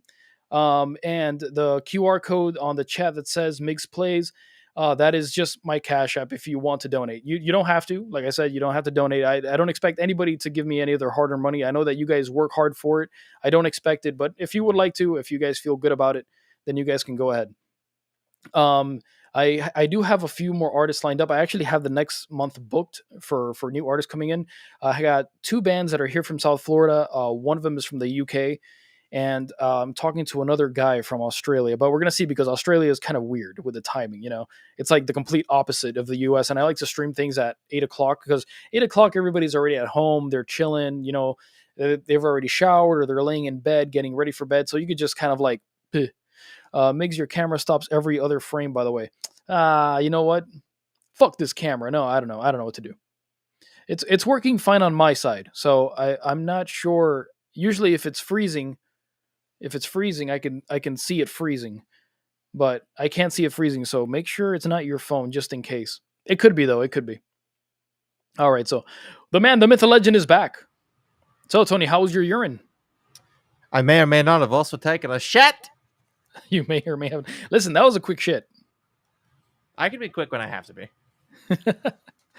So Tony, what are you currently watching on TV? What is your favorite? What is the most, well, first of all, what is the most recent TV show or movie that you've watched that you would recommend, and what is your favorite? I don't really watch TV that much. The show that I've gotten into, really the only show that I'll go out of my way to watch, is Lucifer. It's hands down, like, it's so, like, I don't even know how to describe it. It pokes, like, it's very self-aware, and I think it, like, I grew up with my mom always loving, like, Law and Order and shit like that. Mm-hmm. So this takes a crime show and just puts a whole other really cool, really funny spin on it. So imagine the devil as a consult for the LAPD, like, homicide unit or something. He's like he helps solve crime in Los Angeles, and it's actually the devil disguised as a human being, and he's got an English accent. It's fucking hilarious. If you haven't watched it, it's on Netflix. But it also, like, he'll say these, like, really funny one-liners. Like this one like intro to one episode, he's on the streets of LA. You know how there's, like, these street preachers that are, like, taking money and tips and being like, God is among us and shit. And he says something like, oh, the devil's in all of us. And he goes, oh, more than you think. Like, he's just he's so fucking quirky, and, like, it's super sexual. It's super, like, very tongue in cheek at times, but it's also, like, he'll say certain references that are, like, if you're, like, into the mythology behind Christianity and the story of Lucifer, he'll make certain references to, like, the original story. That's like, oh, I see what he did there. Like how he's the fallen angel cast out of heaven and shit, or how, like, everyone says, like, if you do bad things, it's because the devil made you do it. And he goes, I punish people for doing bad shit. Y'all don't read your fucking storybooks all that well, do you? It's like, it's just little things like that that make it so funny to me. It's like, that is actually kind of true if you think about it. The devil does punish people for doing bad things. Yeah, it's too obnoxious way too often. That is character flaw. That, yeah, I mean, granted, he gets like, his character kind of fluctuates because he has this kind of, like, self-awareness at times. Like, he gets kind of pitiful at times. Like, he hates the fact that, he was cast out of heaven. He's always seen as the bad guy kind of shit. He has, like, character growth, character development, but also, like, still a good amount of character flaws. So he can be obnoxious and it can be cringy at times, but overall the show is great. That's awesome. All right, Tony. So here we go. This is One of the final questions, I have a few more for you, but well, I'm trying to like slowly ease you into this. So this is a very easy one, right? Mhm. All right. So, what was your worst breakup? Oh God. It's a very easy question. I mean, it's not. Um, worst breakup. Yeah, I'd say that's pretty easy. I don't really like to talk about it, but very, very long story short, I was with this girl for almost 2 years. Violin sad song playing. Oh God. Very long story short, yeah. I'm not gonna go into detail, but No, don't go into detail. it's someone who shall not be named. I was with them for almost 2 years. Um, we broke up because she thought she was not into men anymore. Turns out she was, and then she made me think we were getting back together, only to start fucking my friend who was a woman. So Tony Um, was a victim of NPC culture. yep. That's all the detail I'm going into. That's all the detail you need. That 304. Oh man, Gian is killing me. What is I, it? Come on them deets. I don't like talking about the No, past. It's, that's good. Let's just leave it at that. That's all. That's all we needed. But it's just to get a little deeper aside from the music, right? Because we all been through these things, so it's kind of like because at the end, like at some point, as musicians, they kind of you are inspired by things that happen to you. So regardless if they're good or bad, it kind of inspires you to write music, right? And I noticed that some of the yeah. songs for Werewolves, especially like songs like Titanium, although it might not be, it sounds like it's kind of talking about like getting over somebody or like moving past someone. So that's why that brought that question up. Um, Lyrically, AJ writes pretty much all the lyrics, and mm, AJ, if you actually meet him and actually know him, he's the most genuine dude you'll ever meet. What you see is what you get, and he's not the type to bullshit you or lie to your face just to spare your feelings. If you fucked up, he'll tell you you fucked up. He's also been fucked over so many times by people that he has literally given the shirt off of his back to. mm, And a lot of the lyrics for some of our songs, you may notice a bit of a recurring theme where it's like, going back to dissonance, fuck a fake friend kind of shit. mm, It's because it's from the heart. He's been fucked over by so many people where it's like that's what's real to him. yeah, And these newer songs that we're working on now are a little bit more widespread as far as topics, but they're still true to the heart. We don't write bullshit stories. yeah, That's it's what he writes is exactly what he felt in that point in time. He's by far one of the best lyricists I've ever met as far as how easily and effectively he conveys true genuine emotion from whatever experience he's drawing it from. yeah. There's no fabricated pain. There's no fabricated bullshit background story behind any of our songs. It's just not how we do it. Yeah, that makes a little sense, and you can also hear it in the lyrics, like, Mhm. and I'm sure like that's also a little bit of Brian's production in there. But Mhm. a good producer will always help you, not only say what you're saying, right? Like obviously staying in pitch. That stuff is all technical stuff. You kind of get into it and it kind of like phases, but it gets to a point where especially as you're writing the songs, especially writing lyrics, right? Because this happens to me because I write lyrics and I sing in my songs, obviously. But when you get repetitive, you kind of lose the emotion behind it. So when you have a producer Yeah. that can sit there and tell you like, no, you need to sound this, you need to do it like this because it's going to portray that emotion. It's not just about hitting the right key. A lot of people think like, oh, I do the technicalities. Oh, this is a B flat, so I'll just do it in fucking I don't know, C sharp, and that's it. All of a sudden, I got a major chord. Or I don't even know if that's true or not. Listen, my music theory is garbage, but it's you need that somebody outside. It doesn't even have to be a producer. Sometimes it could just be a friend that's sitting with you in the studio that can be like, damn, you know what, do that like this way, or try to say it in a raspier tone, or try to say it more powerfully, or try to sing it softer, and it portrays a different emotion than what just being flat out perfect pitch. Perfect pitch is relative. Like it's obviously it's a thing, right? You need for music production, but it to be honest with you, I think that the emotion behind of how you say things is more important sometimes than the pitch. The pitch is going to be there because everything gets pitch corrected. But there are songs that I've heard where they aren't perfectly tuned. Like if you listen to like certain songs from like Tool, right?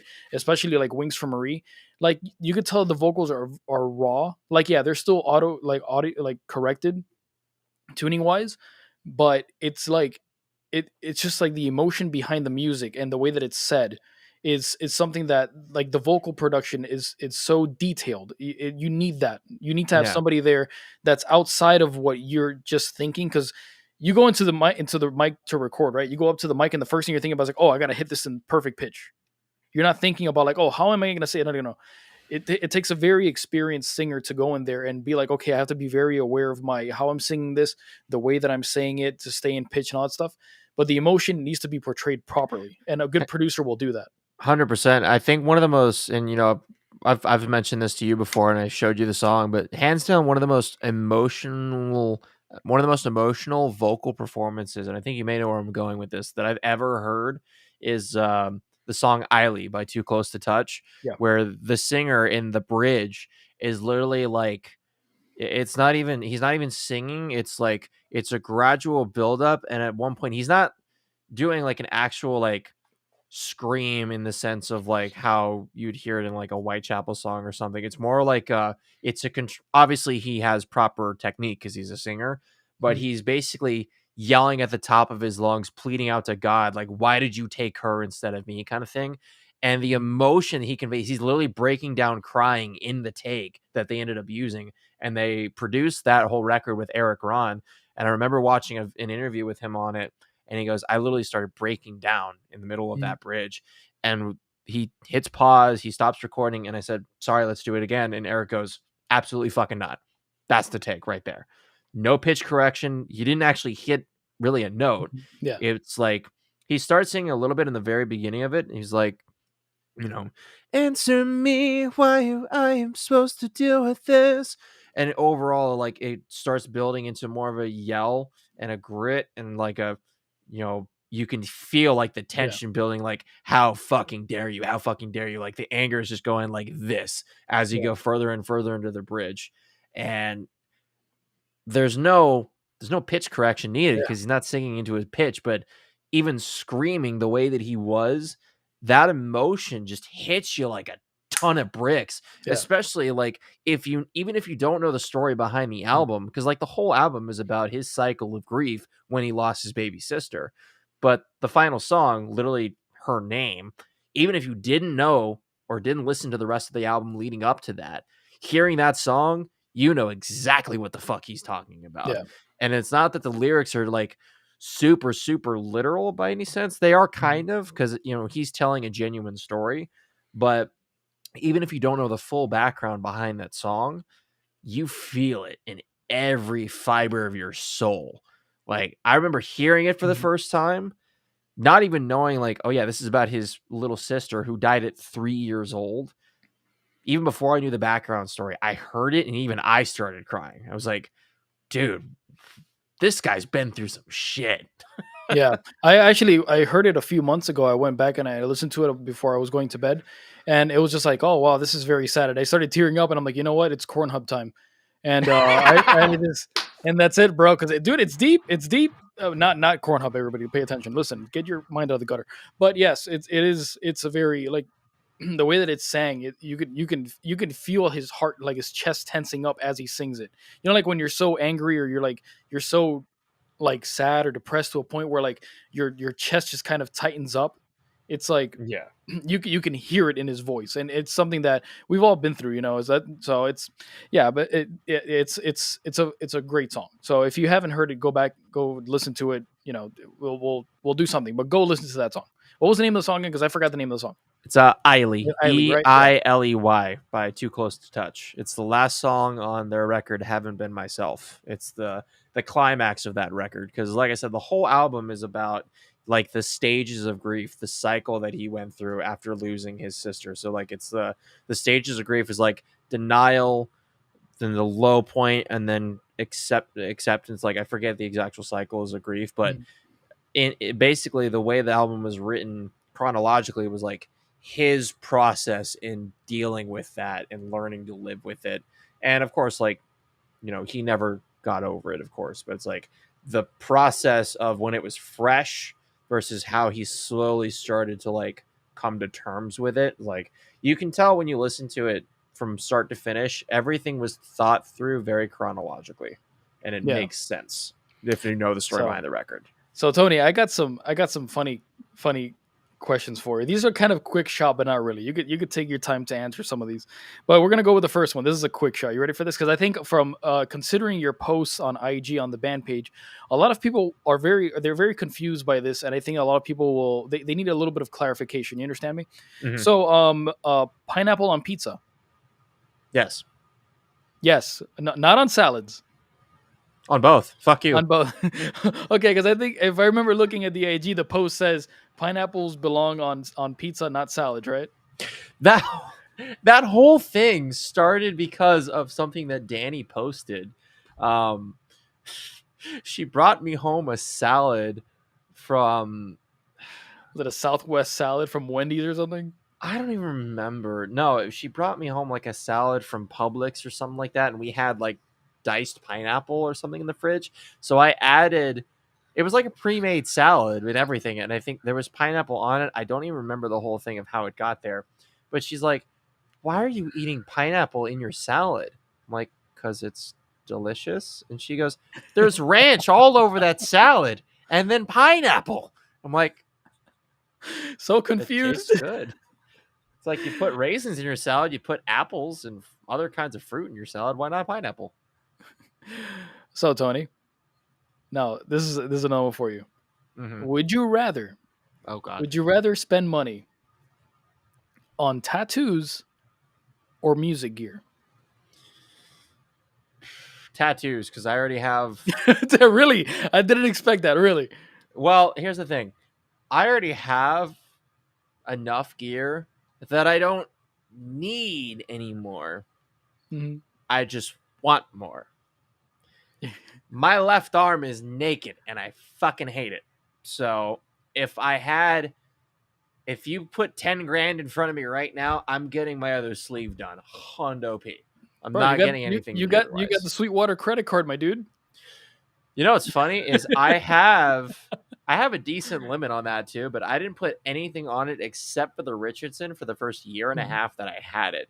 And the last thing that I put on that card was the Behringer because we needed it.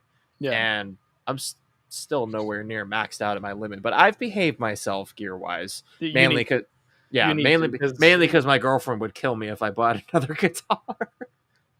Well, yeah, I mean, you already have like the three. I have three. I mean, the only thing, like you like music, man, obviously, but if I for my studio, right, there is a guitar that I'm considering getting. I still haven't played one, so that's the only thing that kind of puts me off about it. Mm-hmm. I am considering getting an Aristides.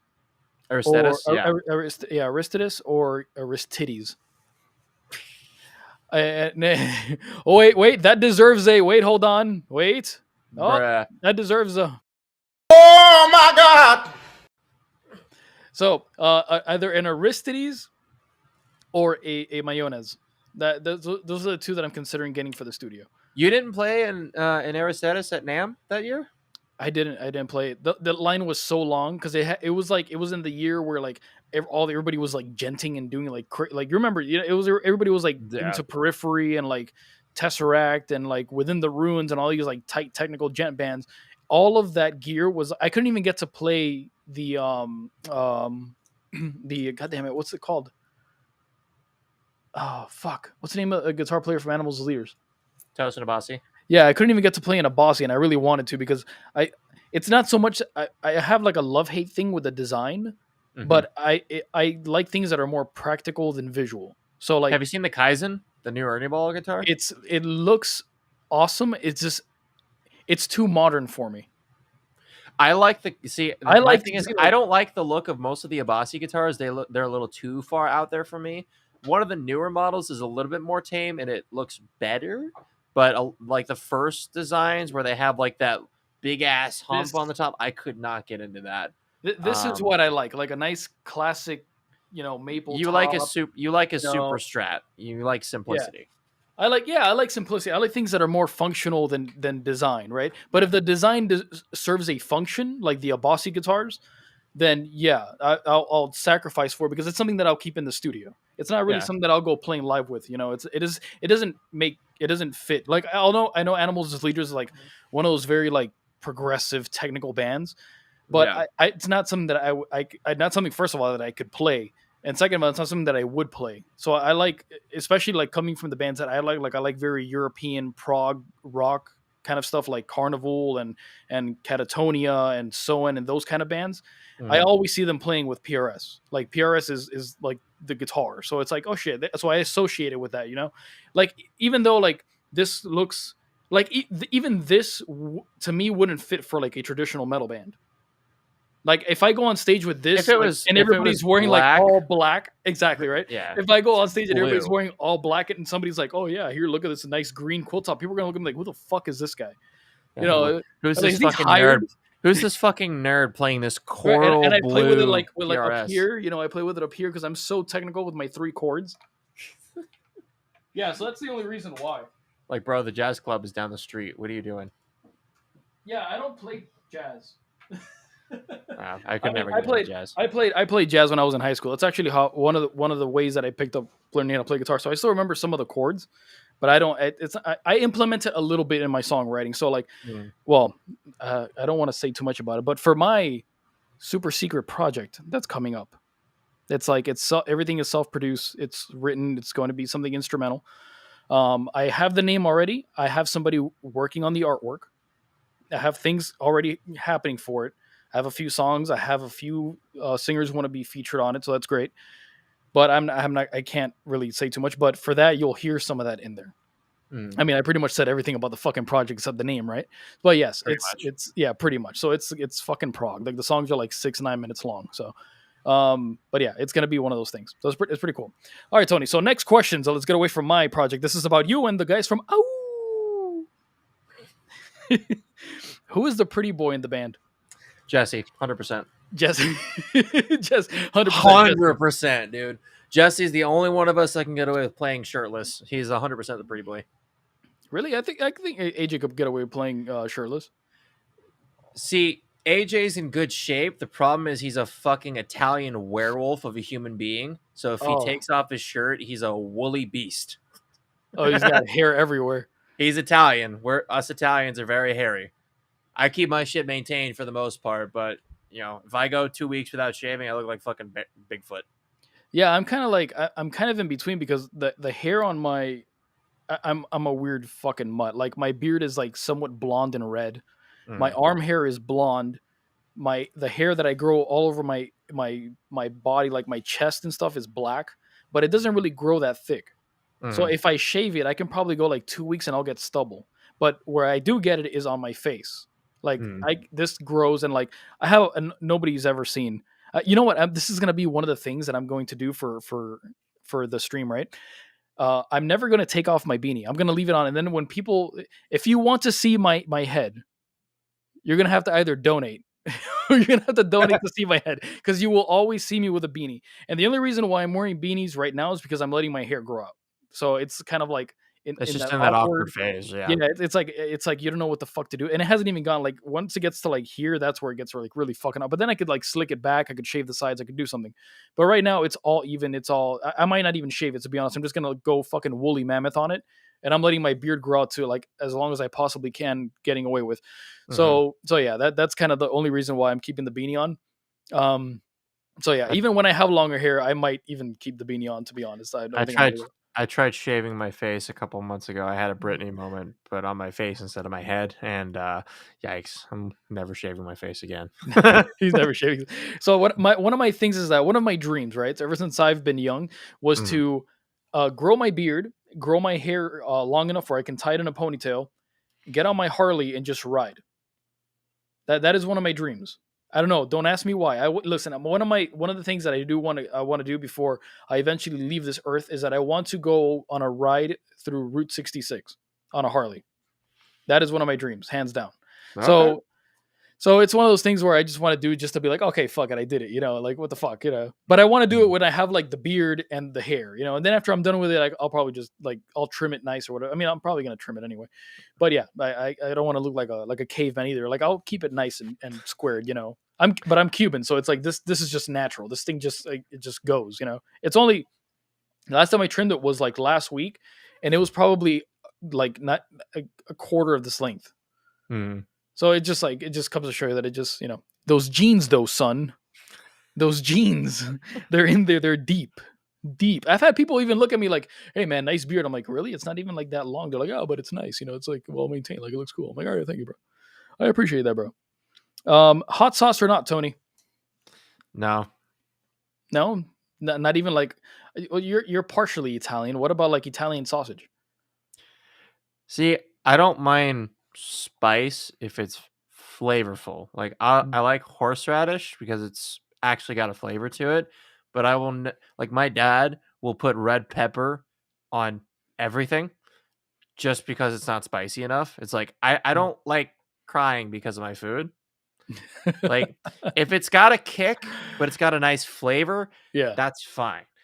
I don't like spicy shit just for the sake of it being spicy. I don't like that.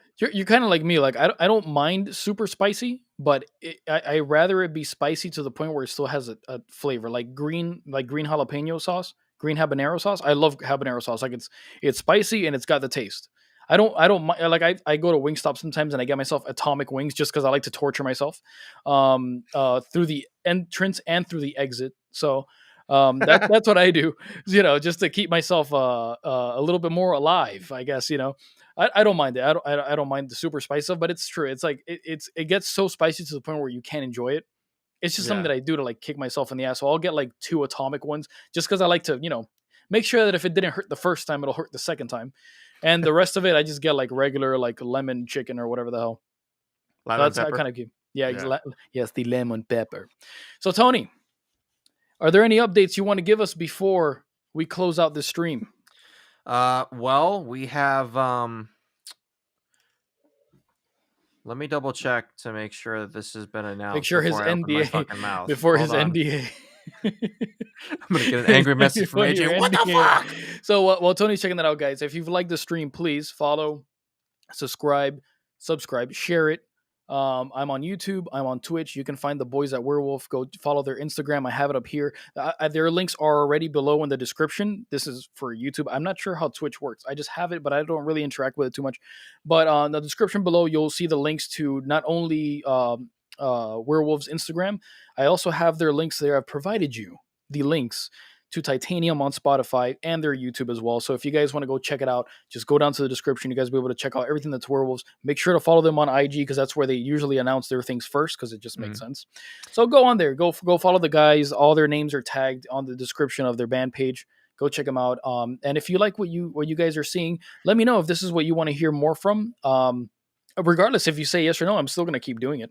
But let me know in the comments. Let me know what artists if you guys want to recommend any artists that I should have on. Let me know. Send them over my way. Send me a DM on IG, or you can send me a email. Send it to MIGGZ, which is actually how my name is down here, MIGGZPLAYZ@gmail.com, and I'll answer it, and then we'll set something up with you guys. Just make sure that whatever you have, send me a video of it or an audio file or whatever it is. If it's an audio file, I can get away with making a little video for it because I like to have something that's visual. I will put it private on my YouTube so nobody else will see it, and then after I review it, I'll take it down, and I had to do that last week for the guys at Vibes. So it's totally cool. I'll do that way, and I promise you I will take it down. I don't want anything. It's not my music. It's probably not something that I would write anyway. So it's totally cool. So just do that, and I will be more than happy to review it and have you guys on the stream. But yeah, Tony, how's your NDA coming along? I just had to make sure that the shows I was about to talk about had been announced, but They had. I just had a brain fart. So June 3rd, we're up in Orlando for Shell Shock, which is a PTSD awareness that's being put on by Refracted Wolf Apparel, who's run by this guy called Tatted Cop. I think we have an interview coming out with him pretty soon. I'm pretty sure. So we're headlining that. It's like, I think it's called Shell Shock Festival, but I'm not sure. A few other bands on there. I think there's 1, 2, 3, 4, 5. Yeah, there's 6 bands including us. So that's June 3rd. June 10th, we're back at Respectables headlining. We have our friends in Dirty Rivals, The World I See, and my boys in Further North, Further South. Super stoked to be playing a show with them finally. And then after that, we have our first headliner in Miami actually coming up in August. Nice. That's my finally. hometown. Yeah, it's Drew's too, so he's gonna be happy he doesn't have to drive an hour and a half one way to get to practice or a show for a change. Yeah. We have Up Next Music Fest, August 12th. It's us, Young Fiction, Petrichor, Let Me Bleed, our boys in Let Me Bleed, Young Cassidy, Further North, Further South, and a few other bands. That's gonna be at Odyssey live at the Citadel, which is dope because that place, from what I understand, has not had local bands play. It's usually just something for like nationals that are coming through that do interviews at the radio stations there or some shit. So they finally opened up to local talent. So that's going to be our first show in Miami, our first headliner in Miami, and the first local show at that venue. And it's a dope looking spot. So we've got some shows coming up, 2 next month. 1 in August. I don't think we have anything on the books for July right now, but that may change. What's funny is we played more shows in the last 3 months than we did all last year. And why is that? Can I ask what? I mean, more than anything, it was just we're very selective with the shows that we do play. For what, like the biggest advice I can give any up and coming band is you don't want to be the biggest band in the room for every show. You have to be an opener before you can be a headliner. And with us, like, we love putting on local headlining shows and giving our local homies a chance to, play with us and play these local shows. Like, our first show of the year was at O'Malley's, which you were at. Yeah. That was a local that was show. A great show, by the way. That was an amazing show. Mind blowing. Like I know the guys from Luxrum. I've known them for shit. Those guys are sick. Those guys are so good. I remember watching their first ever show, and they were who was I was in a band. I was in a band, Letters of the Lost, back then, and I remember seeing them play their first live show, and that was probably about 6-7 years ago. So I've known Marcus and Gabriel, and I forgot the name of the drummer. I don't talk to the drummer much. What's his name? Tim, or something like that? Well, I got your name wrong, bro. I'm sorry. They had a different bass player and they had a keyboardist back then. Dude, yeah. And Jonathan is awesome. I love Jonathan. He's a great singer. But yeah, they're all great dudes. They're all great dudes. We can't forget our guy's Variant. You mean Vitalis? Vitalis, my bad. Oh, Jesus. You see how bad? I was thinking about the Variax. No, I was thinking about the fucking guitar, dude, because now we were talking about the Kaizen, and I was thinking about, like, yeah, the Kaizen kind of reminds me of the Variax. Like, it's very similar. We can't forget our boys in this band that was not even at that show. We can't forget about our the boys in line 6. in our line 6 Variax. No. Yeah, that show was dope, and we decided this year that we want to play more shows, but we're still being strategic about it. But we don't want to play only 5 shows a year. It gets we want to be on stage, and we want thankfully this year, I think, as well. Last year it wasn't so much that we chose to only play 5 shows. It's just like those shows that came up were the shows that were the best opportunities for us. We played Kraken last year. You gotta plan around. You can't just like go play shows to play shows, right? Like that's something that I did when I was fresh, like into playing the music scene. But it's like you put so much time, especially like back then it was probably worse than now, because back then we didn't have like great guitar emulators. So we had to carry tube amps, or at worst solid state amps that were still fucking 4x12s. So when you had to go, I'm gonna paint a picture for people out there that don't know. Most of the times when you go play a show, especially when you're a local band, it's not like you have people that can come like, a professional band and like take your gear, move it, put it in place, do your sound check, and then you just jump on stage and you just play. Like it doesn't happen like that. So you need to go from your practice space. This is assuming you only have one set of gear, right? You need, especially drummers, because drums are fucking expensive. But if you have to go to your practice space, wherever the hell it is, it might not be your house. Pick up your gear. It's normally at the drummer's house, but you go pick up your gear, then you get your gear, you put it in your car, you get to the gig, you unload your gear, hopefully an hour to 30 minutes before the doors open. You have it on the side of the stage. The band plays live, they get off, and then when it's your turn, you have to go from the floor, put it on the stage. You have 15 minutes to connect everything that you fucking need to, do your jam, for all of this for 30 minutes, by the way. Get on stage, play your gig. After you're done with the gig, you have to get that gear off the stage quicker than what you put it on. Get it off in like 10, 15 minutes, and then leave it on the side of the venue or take it straight into your car. If you're a cool band that likes to hang out till the end of the show, you most likely leave the gear on the venue, like on the side somewhere where it's safe. And then at the end of the show, you go in after you've headbanged, after you've sweated, after you've had a few drinks in you. So luckily, Tony doesn't drink, but after all of that happens, you got to put that stuff in your car. Then some of these shows end like at 1 or 2 in the morning. Go home, put the gear from your car back, because you don't want to leave your fucking guitars, and the heat will, especially in Florida, heat destroys everything.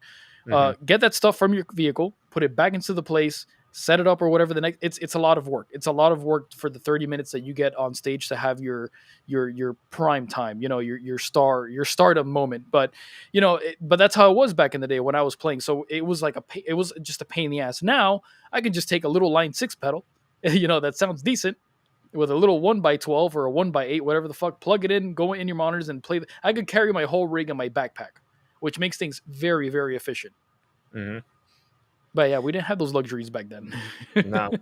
If you wanted to sound like you had a Mesa rectifier, you needed to had buy to have a a Mesa rectifier, Yeah. which also included the Mesa 4x12, which is 105 pounds. Yes, the oversized cab.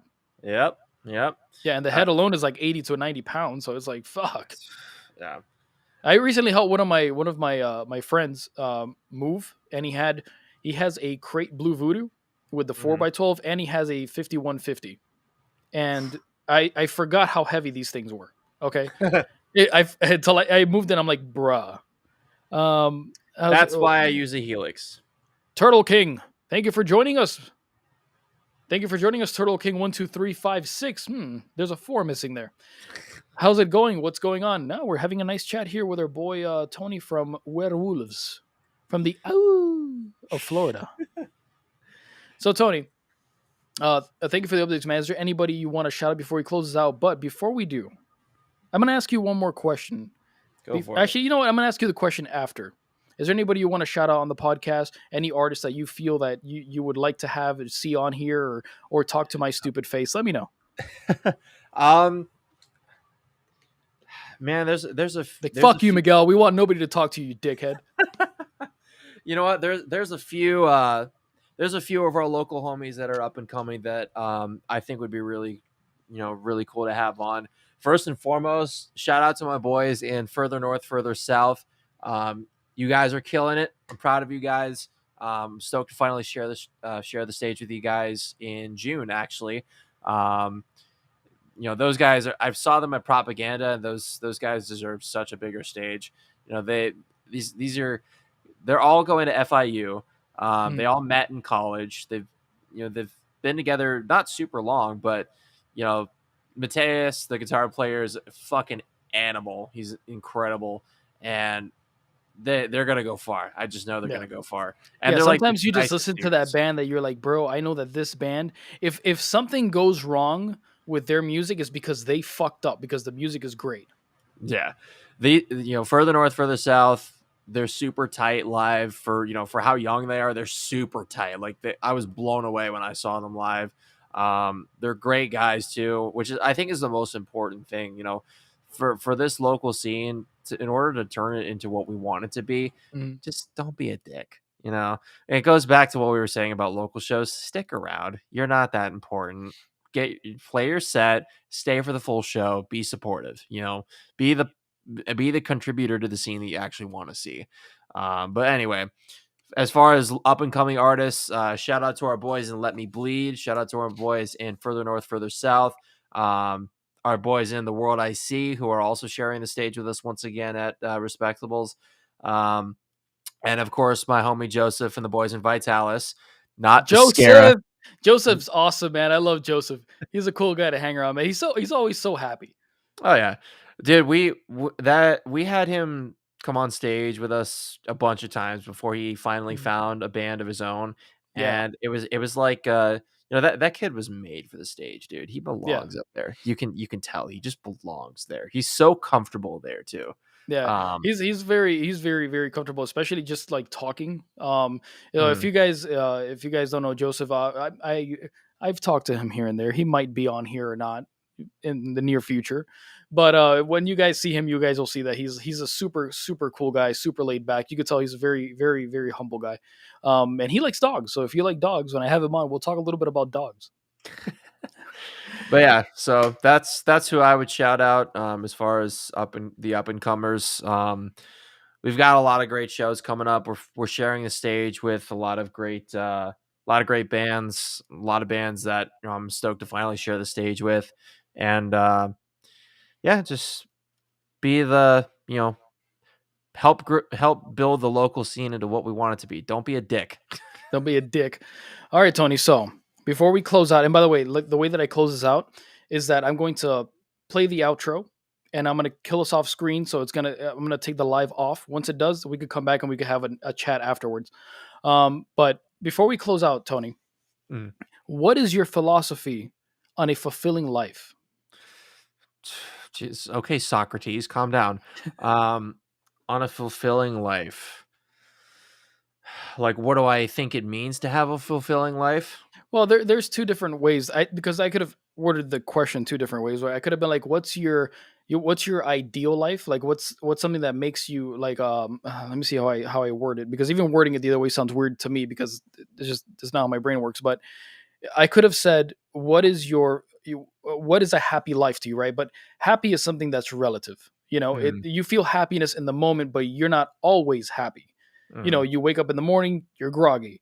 You go to work, you probably don't want to fucking be there. You get outside of work on a Friday afternoon, now you're happy. You get home and you got to take a shit. You're probably not happy in that moment. It's like happiness is a fleeting thing, right?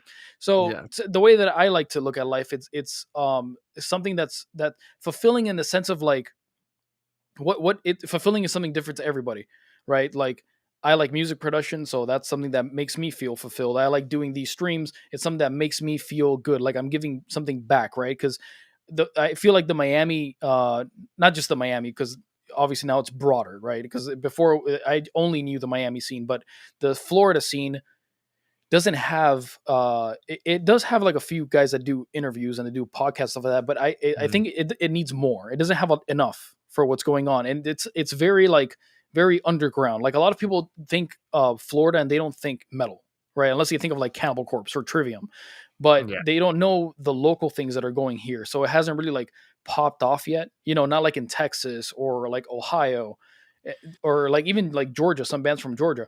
Hmm. So that's the way that I view a fulfilling life. So to you, what's a fulfilling life? What is like what is the goal that you want to get to, where it's not necessarily that makes you happy, because sometimes hard work doesn't really make you happy, but it makes you feel fulfilled. I'd say I'm gonna feel the most fulfilled in my life the day that I can wake up every day in a different city, doing what I love to do every night, doing music production when I'm not on the road, and having music become what sustains me. The day that I could wake up and genuinely say, "Yeah, I don't work anymore. I do what I love, and I get paid to do it." That'll be the most fulfilling thing I can ever fucking ask for. I don't have to be a multimillionaire, you know, when it happens, but if I can sustain myself and You live said it. comfortably, You said it, because a lot of yeah. people associate happiness with money, and it's No. not necessarily that way. Here's the thing, and I'm very blunt about money as far, if someone comes up to me and asks, like how much you make, I'm like, I'm very candid about it. I don't really hide it. I made a good amount of money last summer and I was very irresponsible with it. And now you know, I'm behind on taxes. Here's full disclosure for you. I've been struggling financially for the last few months. I'm finally getting to the point where I'm not struggling as much, but having that much money, I've always said money can buy you happiness in a few different ways because you feel a lot less stressful when you're free of debt. I'll put it that way. But as far as like if you wake up every morning, you're doing what you absolutely love, obviously, yeah, ideally you want to live comfortably. You don't want to be below the poverty line. But even if I made 70, 80, 90 grand a year doing what I love every single fucking day, never having to say like, I don't want to go to work today, I'd be cool with that. I don't have to make six figures. If I do, fucking A. If I make $1 million, if I make a platinum record, fucking A. Yeah. Does that mean? Yeah. Does it mean That's I kind of have the to do same that way, in order to? Do I have to do that in order to feel like I've accomplished something? Fuck no. Yeah. Absolutely. And the reason I asked that question is because there's a lot of people out there that like me, for example. I'll put myself out there a little bit. I was very addicted to self-help. So like I have a lot of books in my closet right now about anything self-help, from Seth Godin to like Robert Greene to Robert Kiyosaki. I even have some stuff in there from Tony, what's his name, the big guy, I forgot, Tony something. My closet is full of those books, and I noticed that when I stopped grinding so hard, right? Because you do need a level of like grind, and you want to be able to do it, but a lot of people get caught in this rabbit hole of like, okay, I need to make more money, but I need to make it tomorrow, or I need to like get a better job, but I need to find it tomorrow, or not, I ain't shit. Like, it's once you kind of go like, what, fuck it, I'm gonna do the things that I like, regardless if you're like in a tough financial decision or not. Obviously, it makes it easier if you're not, because like Tony was saying, one thing is when you make money to survive, like a normal 9 to 5 job. Another thing is when you make money as a byproduct of things that you love to do.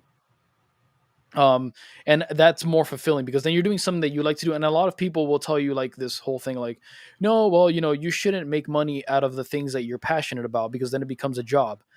I I have yet to see that. I've made a lot of music over the last years, and I've produced artists, and there hasn't been a single day where I don't wake up and I don't want to be in front of this computer with an artist sitting in that sofa back there, either tracking guitar or doing some vocals or me just laying some synths over it. Like, I will happily forget to eat. That's the thing. That's what fulfills you. The thing that you forget to eat over.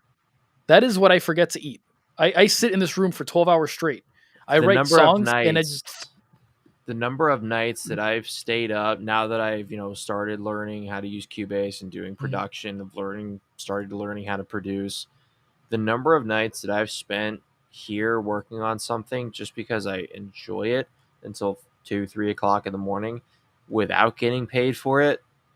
If I can get paid for doing what I do out of enjoyment, regardless of whether I get paid for it or not, that's fulfillment right there. There you go. And that's our definition of fulfillment. Some people have a different version of fulfillment, right? Some people, they feel fulfilled grinding towards the $1 million, and everybody's thing is different. I just don't think materialistic things bring you happiness. Like, they'll bring you happiness in the moment, but it's like that saying, right? I rather cry inside a Bugatti than I rather cry inside a broken down Volkswagen. But you're still crying in a Bugatti, right? When you have a lot of money, there's different issues that arise. Yeah. So that's why, and like I said, I made, I know what, I'll put it this way. Last summer, this is one of the, in order to make a good amount of money, most often you're in either sales, which is a double-edged sword all by itself, because you'll have your good weeks and you will have your shit weeks. You will have your weeks where you work 50 hours and you bring home only $300. Yeah. You'll have your weeks where you grind, you bust your ass, and you bring home $4,000 in a single week. I've had both. And the way I look at it is, I would much rather have to grind a little bit less so that I can enjoy my days a bit more. And instead of making that $4,000 a week, I'm content making only $15,000. I'm still comfortable. My ends are still met. I can still pay off my debt. I can be comfortable. Yeah. But I would much rather make a guaranteed 1,000 to 1,500 a week doing something I possibly love, as opposed to the possibility of making 4 to 5 grand a week doing something that I'm fucking miserable doing. That's the trade-off for me. Nice. Obviously, you want financial comfort. Like, I'm not going to be one of those people that says, oh yeah, I'm going to quit my job tomorrow and live out of a van just to make my dream work. No. Mhm. For one, I live in South Florida and it's fucking expensive to live here. I have to It is make at least expensive. a semi-decent living just to survive and not, struggle. Yeah. But I'm okay with not making 6 figures if it means doing what I love. That's really the bottom line. I'm okay with taking I've told my boss too, and the owner of my company is 4 years older than me. He's been in my business for 7 years, and his thing, what motivates him every day, is money, and I'm not knocking that. But I have something outside of work, outside of making money, that makes me feel good. And I've told him over and over again, look, man, the moment I can support myself doing this, I don't care if I drop to only making $800-900 a week. If I can do that from a tour bus, see ya. Hell yeah. I'm not even going to think twice about it. I'm 100%, but like there's a lot of guys where their priorities are different, right? So like if you're if you're like for example, like you have a girlfriend, right? So your priorities are a little bit different than somebody who's married. Yeah. Somebody who's married, they need to grind, because now you have a wife that you would want to stay at home. You also have to worry about kids if he has kids, so you need to do the grind, right? If you're somebody like me who's single and I have no plans in dating anytime soon or in the near future or in the furthermore future, I gave up on relationships. So like for me, like I make enough money to keep myself comfortable. Would I like to make more? Yeah, because you could always use like a level of security, right? I don't want to go to the gas station and be like, oh, do I got to put gas or food in my car today? Yeah. If my car breaks down, like today, my car finally got fixed. So like things like that, I rather, you always want a little bit more, so you know that, like I said, you don't have to worry about debate putting gas or food in your mouth today. But if you can do those things, doing something that makes you fulfilled, something that you're providing something for. I find like the best thing for me is when I'm providing stuff for other people, like this stream we're talking to Tony for Werewolves, or like when I get random DM messages from artists asking me like, hey man, how do I mix this thing, how do your vocals come out, like those are the things that I enjoy talking about those things. It's one aspect of it, but everybody does it. Like people who, like for example, personal trainers, like if you were to talk to Tony and send him a message like, hey man, how do I work on my tricep, I'm pretty sure Tony could talk to you for an hour about how to work out the 3 muscles in your triceps, because he did that to me. And I was like, no, I ain't doing this, bro. I want 30 minutes of it. Just give me the 30 minute, give me the short 20-minute in and out. That's all I want. If I just have to do push-ups, I will just do push-ups. That's fine. I'm not even a certified trainer by any means. I did it myself, and I know what it takes to do it. I fell off the wagon a little bit. I put on some weight, but hey, I put on some shit ton of muscle too in the last year. So I'm not a twig anymore. Yeah, so there you go. Just bulking it, son. Just bulking it. Now I just need to go on a hardcore cut. I need to maintain my current muscle mass and drop about 30 pounds of straight fat, and then I'll be Gucci. All right, guys. So that's been today's episode, talking to Tony, the 7-fingered Cyclops from Werewolves. I hope you guys have enjoyed the episode. And like I said before, if you guys want to follow Werewolves, there's the QR code right up there in the corner. Go scan that if you guys want to go to their IG page. I have also provided the links below in the description for their YouTube and their single Titanium, if you want to go check them out there. Make sure to follow them on IG, though, because that's where they put all their show releases and stuff like that. Send them a message. Tell them that you like their music, whatever you think of it. I hope you guys have enjoyed the stream. And with that being said, I will see you guys on Monday with another artist that I'm speaking to from the UK. Synthwave artist. Pretty cool. Pretty interesting stuff. Doing a little bit of different music on the podcast. I don't just want to do metal. Like, I like metal. Like, it's always at heart. Even though I like pop music, I write metal. But I'm trying to do a little bit of everything. So you know how it is. You got to vary it a little bit. So with that being said, everyone, take care. Have a great night. Good night, Tony. Go kill it with werewolves, my man.